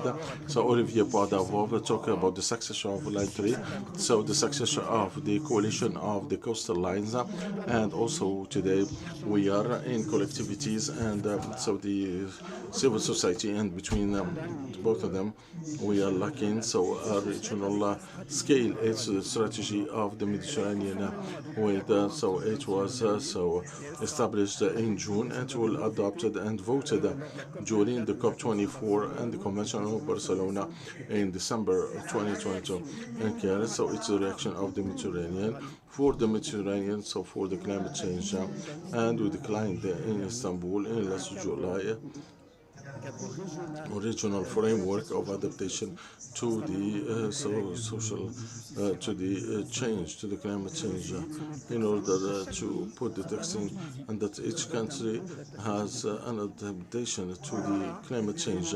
These are some elements and solutions, and so up to us to react. So unfortunately, it's that somebody who was smiling, but sometimes so he was mad and upset. We will die because of the medics or something. We need to react, otherwise it's the climate that will take care of us. We won't need any more so the weapons and bombs. Thank you very much. So Robin, now giving the floor to Arnaud Comollet. So today, what are the solutions that are coming from the program PNUPNAMA, and so very quickly, I know it's an exercise. I will try to be very quick. Thank you very much, Mr. the Ambassador. I would like to thank the organizers, so Bizerte, for this invitation. So for the forum of the sea that I didn't know, and today I will speak very quickly of the program of PAMEX. The PAMEX, it's the action plan for the Mediterranean, exemplary Mediterranean, so for 2023. So 2030, that was launched by President Macron. So I can say that so some elements of solution to which we are getting right now. We want to present the slides. So regarding the ambition of the projects, you know, our so the characteristics of our President Macron. So he put it into three components that they are showing the new things of the project. It to renew the cooperation, regional cooperation and the Mediterranean cooperation, and to facilitate the emergency of projects and to work on the concrete things in order to respond to the challenges that we talked about, and also to set up innovating mechanism and flexible mechanism. And also, if you had the first to make a first recommendation, is to work on the flexibility of mechanism in parallel with the mechanism institutional ones that are existing in so the PAM three ways of doing things and to operate. So the type of the dispositives for the institutions, the PAM, so the Convention of Barcelona. So these dispositives, so diplomatic and political ones, can make you follow the multilateralism, even if the rates are very weak. Second project is so it's oriented projects, how we can do together so that the projects can work, and also the original project to create in parallel of these actions funding mechanism, financial mechanism, which is the beef. On the partners of the PAMEX today, so we have 12 countries and two it's international organization and the Convention of Barcelona and other that are operating. So the components of the PAMEX, we have four. So one is working, which is the fishing aspect on the Mediterranean, and a little bit complicated, and we're talking about the complexity and the plastics and the infrastructure so that are open, like that are potential for business. Results of the PAMEX, I will take some conclusions. The first result, so the PAMEX entity could support the process, national process, the PAMA, Convention of Barcelona and UPM, and which it was described with the situation. The second one, it was positive, which is the constitution of partnership and the ecosystem of partners that is existing. And the Convention of Barcelona celebrated its 50 years today. The third positive point, the points that decided to put together and to display the Mediterranean culture, and the Mediterranean can be an example for other oceans or seas. And the third one, so it's I took like this because the mechanism that allowed on the three aspects, diversity, infrastructure. So it gave to develop a project portfolio, and we had some donors and also some partners, financial partners that were from the private sector, so on which we will reflect with the MAO and the IFD and also the expertise France and your partners at the regional level and national level. It will be to compose and to put in Amex. We would like to have a sound accelerator at the regional level that can so it can be a structure of multi-structural that is what can, so the holder of solutions and holder of funding and financing in order to develop scaling up, as we say in English, the projects, field projects, in order to enhance the situation on the field. So this is, I am here to present this project. We say that to discuss, and I hope that you'll be interested with the partner. So in order to go to the second phase of deployment and coordination at the regional level, that can be a round table with different partners. And this is what the region is suffering from, and many regions suffering from, which is the fragmentation that I spoke about, and in particularly the Mediterranean, and the fact of coordinating on the same tool, it will be among the best things to enhance the situation. Thank you so much for clarifying.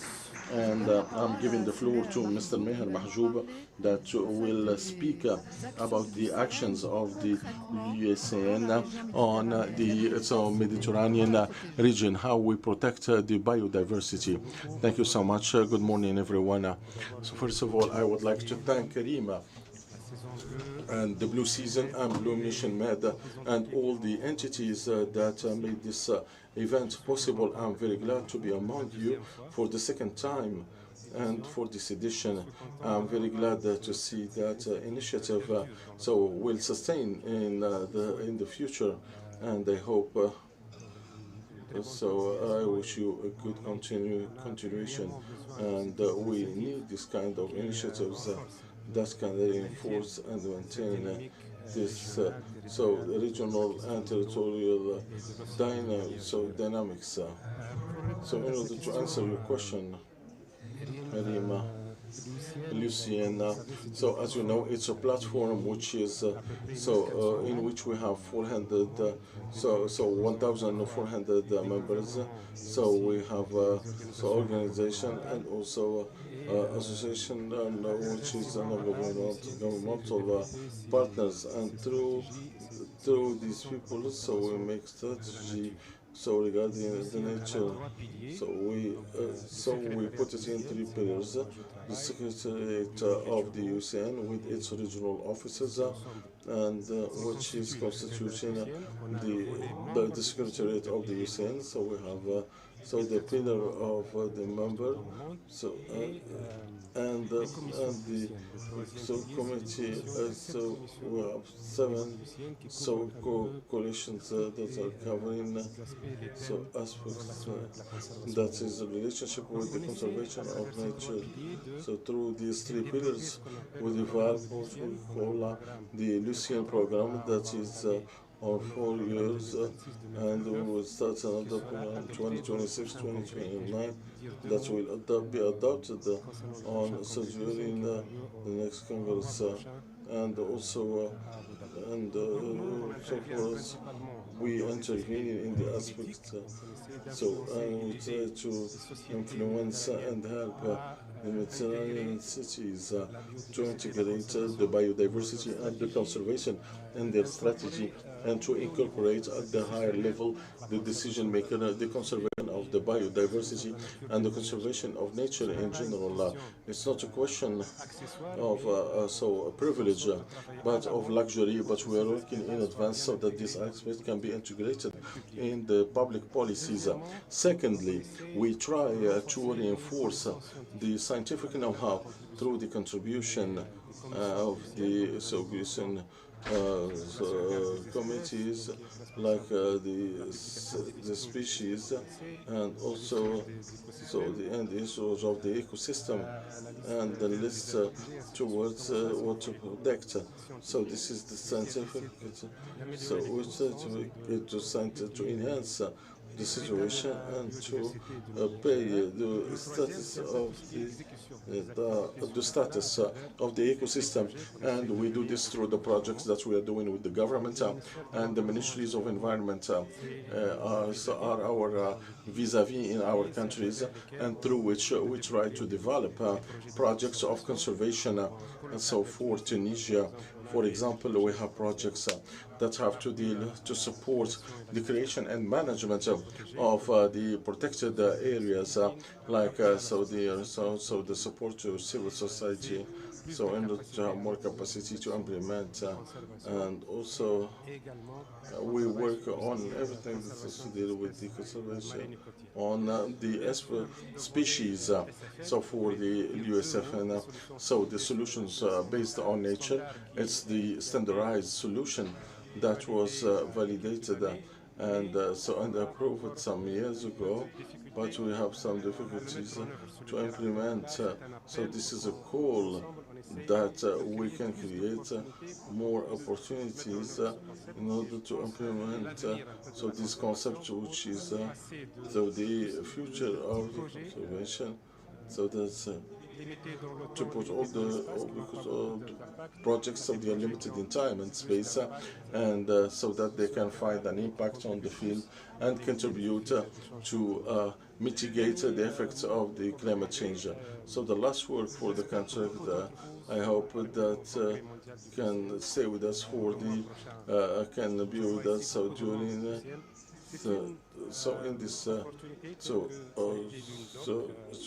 the Enoch in Nice in order to reinforce so in order to convince the politicians at all levels, at the international level and national level, to incorporate the biodiversity and decisions and to reinforce these messages and all the initiatives that have so we give you an appointment in Abu Dhabi from the 9th to the 15th of October. Thank you so much. Thank you very much, Odo. We will go together to Abu Dhabi in order to so reinforce the exchanges. And I know that in the room, so we will have so many people. So now we're going to go to Community as the Inter-Mediterranean Counselor and Approach Task Force Migration. So how the NC is treating the SIMA is working on that. So thank you so much. So I speak a little bit French, just in the beginning. So to thank you for this invitation, and I think after your intervention, and so what I would like to do today is to speak a little bit about our own proposal in this regard, considering how to develop sustainable development policies, and I'm going to do that by explaining a little bit our macro-regional strategy proposal. But the idea is that for those of us that don't know us, CPMR is actually a European political association counting on more than 120 member regions from 24 European states and beyond. So at the same time, we deal with a large variety of public policies, and at the same time I also work at the regional branch office of Barcelona, so we have interest with the Mediterranean regions. And what really I would like to highlight here is that it is a pleasure to be here in this event today, and it is a pleasure to actually see a common fil rouge, a common connection among all the different interventions, because what I see is deep alignment in what we've been defending with our network and with our partners. The idea is that we're all speaking the same language, and we're all trying to do a single thing. We're trying to talk about overcoming fragmentation, thinking together, and acting together. So the idea is precisely what the macro-regional strategy proposal that we're trying to bring forth is about. So I would like very shortly to define the 4 pillars that compose it, and at the same time to establish a link with very excellent initiatives, just like the Blue Mission Med one, and how it connects to all of this. Very quickly, the idea for us is that the first principle in here is coordination, because we believe that the Mediterranean right now is very rich in initiatives, in programs, but at the same time it still needs further coordination amongst them. So the idea for us is that these are still sometimes disconnected, sometimes overlapping, and what we want to do in here is to try and establish a sort of governance framework that can work to link the dots, set common objectives, and give a political umbrella for this. So in a key sentence really for us, coordination is not about centralization, it's about synergies really. After this, I think that the second key element in the macro-regional proposal for the Mediterranean, it's multi-level governance. The key word is in there. We need to reflect on the fact that governance in this Mediterranean region is layered. We start with the European layer, we go down to the international cooperation actors, we go down to the national governments, local and regional authorities, and then we even have civil society, private sector, and academia. The idea is that each of these levels brings different competences and legitimacy. So we actually need a mechanism to be able to connect all of that. And we believe that in the macro-regional strategy proposal, we do have a concrete idea about possible soft governance institutions for that. At the same time, you know, being from CPMR, we do believe that regions have a unique role at the center of this. We believe that they are laboratories of innovation. They are enough in close proximity to the citizens, to the territories, but they also have the strategic potential and capacity to enact. But however, we want to be realistic. We understand what our colleagues were also saying here in the room, and we understand that the third pillar is variable geometry. Due to the current context and condition, not everyone can access at the same time with the same political will, with the same capacities. So we believe a lot in the idea of starting with a coalition of the willing and expecting to see more and more to join along.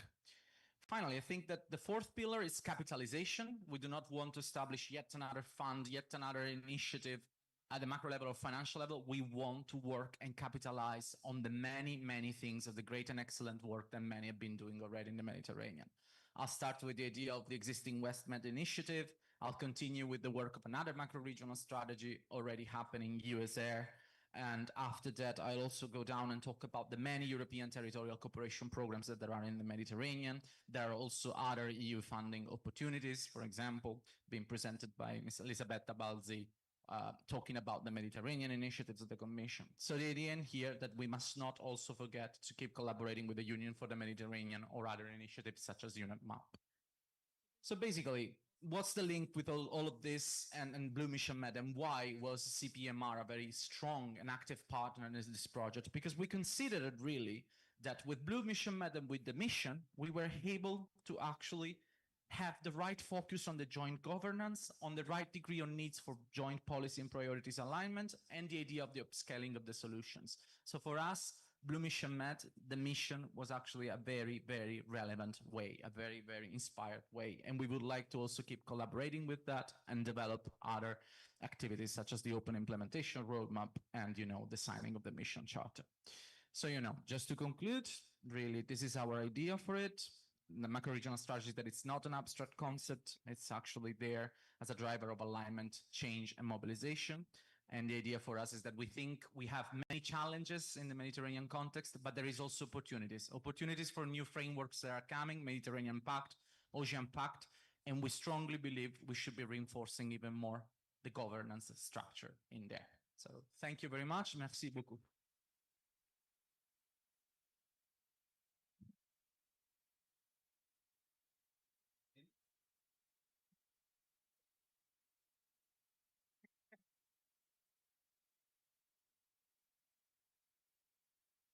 Excusez-moi, hein. Vraiment, je suis désolée, j'ai fait le parcours le plus rapide en ce moment. Made it as fast as you can. So I'm continuing with Domitel saying that we'll talk about a project which is having a strategy for the Mediterranean because it's a win-win between Italy and Tunisia. Thank you, Graham, and thank you for giving us the opportunity to participate to this very important gathering. So I lead NGO that is based in Italy, but actually we work Mediterranean-wise. So we have activities going in several Mediterranean EU member states, and we work also to influence as much as we can, of course, decision on fishery management in regional bodies, such as the General Fishery Commission of the Mediterranean, of the FAO, and at EU level.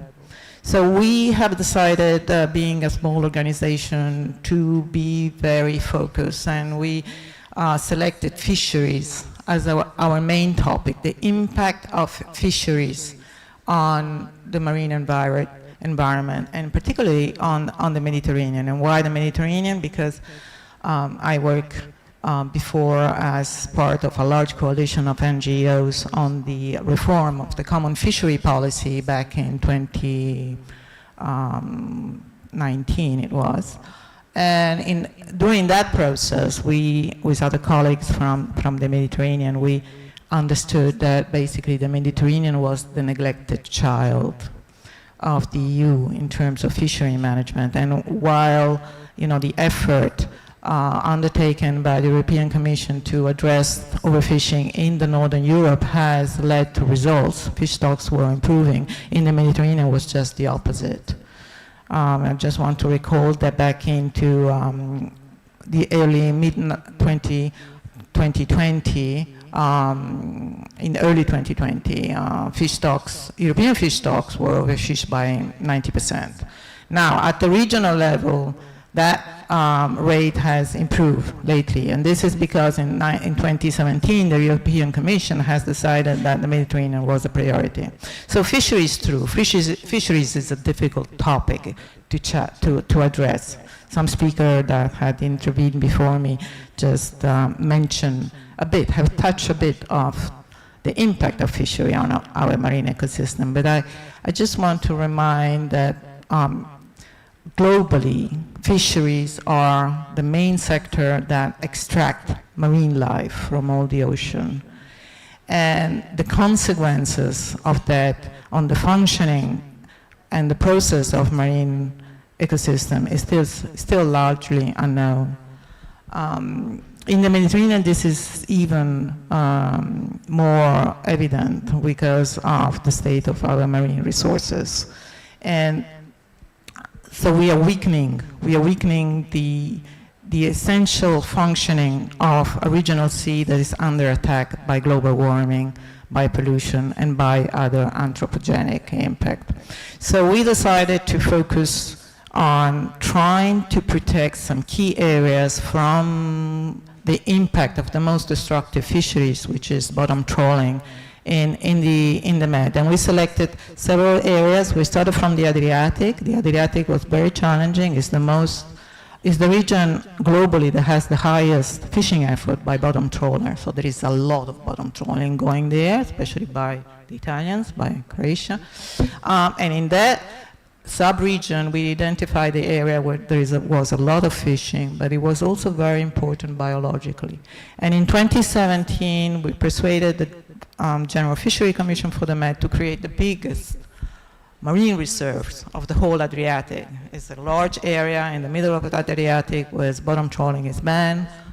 And the result of that decision were impressive. In just 2 years, this area has regenerated. Even scientists were astonished. You could see, you know, the statistic of, you know, fish population increasing, you know, the return of vulnerable species such as sharks, which are an indicator of the health of the marine environment. Everything was flourishing, and therefore it worked. It worked for the environment, and it worked for the fisher who were fishing around it, and so their catch is increasing with less fishing effort. So we decided, okay, let's replicate that in other regions, and we propose area for protection also in France, in Spain, and in other regions. And also we identified one in Tunisia, the Mamellone area. So the Italians in this room probably know the Mamellone area, and also, of course, the Tunisian, because that area has been very controversial for 60 years. There was a lot of conflict between Italian and Tunisian fleet, and now it's protected by Tunisia, but there is still a lot of illegal fishing there, and we propose to the GFCM to turn it into a fishery restricted area, which can support the effort of Tunisia to better manage the area and allow the essential fish habitat and the sensitive habitat present in the area to regenerate and support the recovery of the Southern Med. Thank you, Domitella. Thank you. Même moi, je ne connaissais pas cette région en Tunisie. C'est Domitel qui m'en a parlé pour la première. We talked about the first thing, and then the discouraging that we have a region which is that remained a little bit so in rest until the biodiversity came back, and today we have so a rest zone. It's not a protected area, it's a zone where we have no activity like before in fishing. I'm giving the floor to our dear Ilyas, Mahmoud Ilyas of the SPA, Hamda from Sparak, in order to speak about the strategy of the protected marine areas, and he's somebody who's expert in this field, and I'm giving him the floor. Thank you so much. So the strategy of the areas, so the protected marine areas. Thank you very much, dear Liam. Thank you very much for the invitation. So once again, so it's a great pleasure to be among you today, and so in this forum, in the Sea Forum in Bizerte for its 8th edition and session. And before speaking about the strategy of Sparak, that it is on the system of the action plan, I would to remind you of some things regarding the Mediterranean. So based on the status of the Mediterranean, so this report is showing something very evidently important.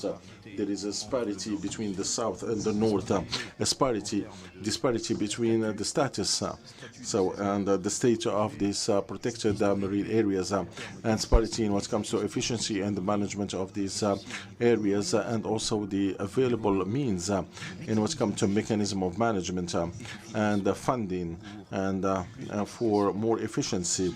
So this is take us to the Sparak, so the system of a map of the United Nations to suggest to have an action, collective action, and to double the effort in order to achieve these objectives, the strategic objectives, so defined by the Committee of the Biodiversity, so target number 3 of this committee, which is targeting to achieve 30% of the surface of our sea from now until 2030. Objectives that are very ambitious, for which the Sparak, so it elaborated mainly 2 strategies. One strategy which is the Sabio, so that has to deal with the biodiversity, and the second strategy which is more specific, which is the strategy of the protected marine areas, and this is so these are the surfaces and the regions that are preserving and conserving the nature and that were so close for some. This is what you presented. Here we have a certain number of sources, and this level are a little bit. So here, when we have more losses and also gaps, I will to take. I will mention them. First of all, so we have we don't have political will, and we need to have more political will for more creation in order to enhance and to increase the surfaces and also the management. And as it has been said by Mr. Francois Hoyer, we need the science and also the scientific follow-up and assessment, and also to measure. And extremely important, the science as always associated to the decision and to the implementation. And also we need to support this marine protected area by training and by funding, and this funding need to be sustainable and need to be also to have an impact on the biodiversity, and in the end to avoid so the sustainable, and we need to have a cooperation and collaboration work in a spirit, regional spirit, which is in solidarity between the different regions, between the north and the south.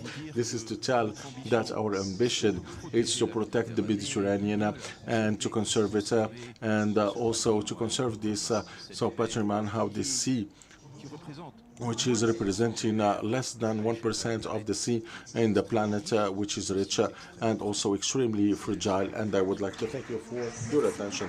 Thank you so much, dear Elias Hamza, for this presentation and these recommendations for the areas and how the 1% of the Mediterranean can be capital, because it's a region, a lab region. We are not an ocean, we are a sea. We are also a semi-sea, and in the Mediterranean we don't have things that are resembling this. Now I'm giving the floor to somebody who's online with us, Mrs. Shiraz Haidar, and he is the ambassador of the European Pact, and you will find yourself online. And our ambassador of the European Pact, we talked about this new strategy, what she's doing now. What he's doing for Tunisia and also for the Mediterranean. Good morning, everyone. Thank you very much, Reem, for inviting me. I'm very glad to participate to the World Forum of the Sea in Bizerte. I know Bizerte because my father is originator from this city, and I will talk about the projects that I'm working on since many years. So it's to have an open zone for plastics. It's it's an initiative that I'm working with to deal with the pollution. So to transform the plastic on an opportunity to encourage the companies to innovate, and we cannot also forget the companies. I'm ambassador of the European Pact for and also I'm a legal expert, and I'm specialist in the development. We spoke the whole morning. So if we have a truck with plastic waste, and it is so they put it in the ocean, and they will go and to join the material. That's why we need to act and to act here in Bizerte. So Bizerte, it is in the heart of the Mediterranean, and it has a strategic location, which is capital. And so the international trade of the plastic waste, whether legal or illegal, is responsible of pollution of the ocean and ecosystem with direct impact on the human health and subsistence means. I had the opportunity to work on this topic so in the negotiation of the international treaties. And we spoke this morning with Olivier Pordavoir, and that was a failure. I worked also for the international trade, and in this work I suggested to create this free area, plastic free zone. So in order to respect the human rights and to favor the economy of the region. So the opposite recommendation that would like to stop the importation of the non-dangerous plastic products, and like in all the zones. So we are encouraging to bring the investments, and this free zone, it will be dedicated to plastics in order to recycle and transform the waste and to export the raw materials, secondary raw materials, and to ensure and transparent governance, and also to allow research to development for alternatives to plastics. And Tunisia is directly interested by this program because it is exposed to eco-mafia, and it is suffering from legal systems, and there is also youth that are with no jobs. And this is what I suggest, that Bizerte can be the Mediterranean capital for the circular economy and to combat plastic thanks to this free zone. And the objectives are clear, is to reduce the plastic pollution and to create job opportunities for our youth and to generate sustainable revenues and systematic research and innovation and reinforce the environmental governance. I made already studies and projects. I have partners that are interested. So like Ramzi, who's the head of with whom I have other partners that are interested in this project. So the benefits are considerable, since economically I can say it will create 10,000 job opportunities, and it will have revenues and the benefits, environmental benefits. We will reduce the carbon print, and also and we will have a better life quality. And also, in what comes to human rights, we will have it's international trade that can be sustainable and responsible. As I said, I engaged discussions with Ramzi Zamadi, who is implementing environmental pool in the region of Bizerte. So through this work, there is an interest which is real through my position, and we have the opportunity to make Bizerte as the Mediterranean city for dealing with plastics. And the free zone of plastic that I'm suggesting will be a decisive step for the future of the Mediterranean, and for the water economy and circular economy, and because something that we can do without the civil society and without the companies and also without the politicians. Thank you very much for your attention. Thank you so much. Thank you. Thank you, Sir Razad. I would like to thank you for these solutions and these new suggestions of this free area and free zone. I think that can interest many countries. Of Tunisia is the first country to implement it, and this can be an example to follow. We have initiatives, and we need to give them time. I end in this panel with the intervention of Rania Michelbi, who is a researcher in conservation of the biodiversity of the National Institute of Rural Engineering and Forests, and we will talk about the biodiversity on Earth. When we talk about marine, we need also to think about what is existing on Earth. 3 minutes, please. It's a challenge, and I know that you will do something. Thank you very much, Reem, for this invitation. I would like to thank you. I'm very glad to be among you today, and to all the actors. And I would like to thank you for multidisciplinarity. And it's we have the funders, the associations, the civil society. It's richness, and it will help us to exchange at the national level and Mediterranean, and also at the Mediterranean level. I will speak. And we will be in talk about the biodiversity, land biodiversity. We talk about the importance of the choice of the species and the use of the species on the coast, and the use of the species, and also to combat desertification, and also to the sun. We will have a part of the importance of the resources. So for the forest resources, in order to will work on hills, and also we will work on to combat desertification.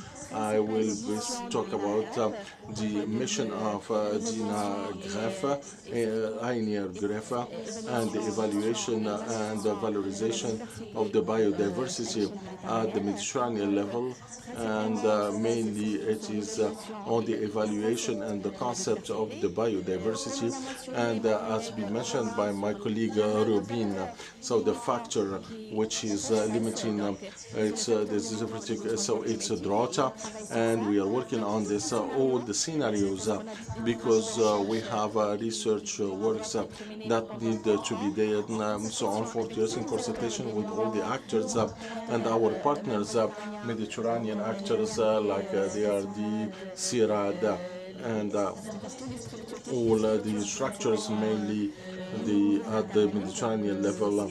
It's very important.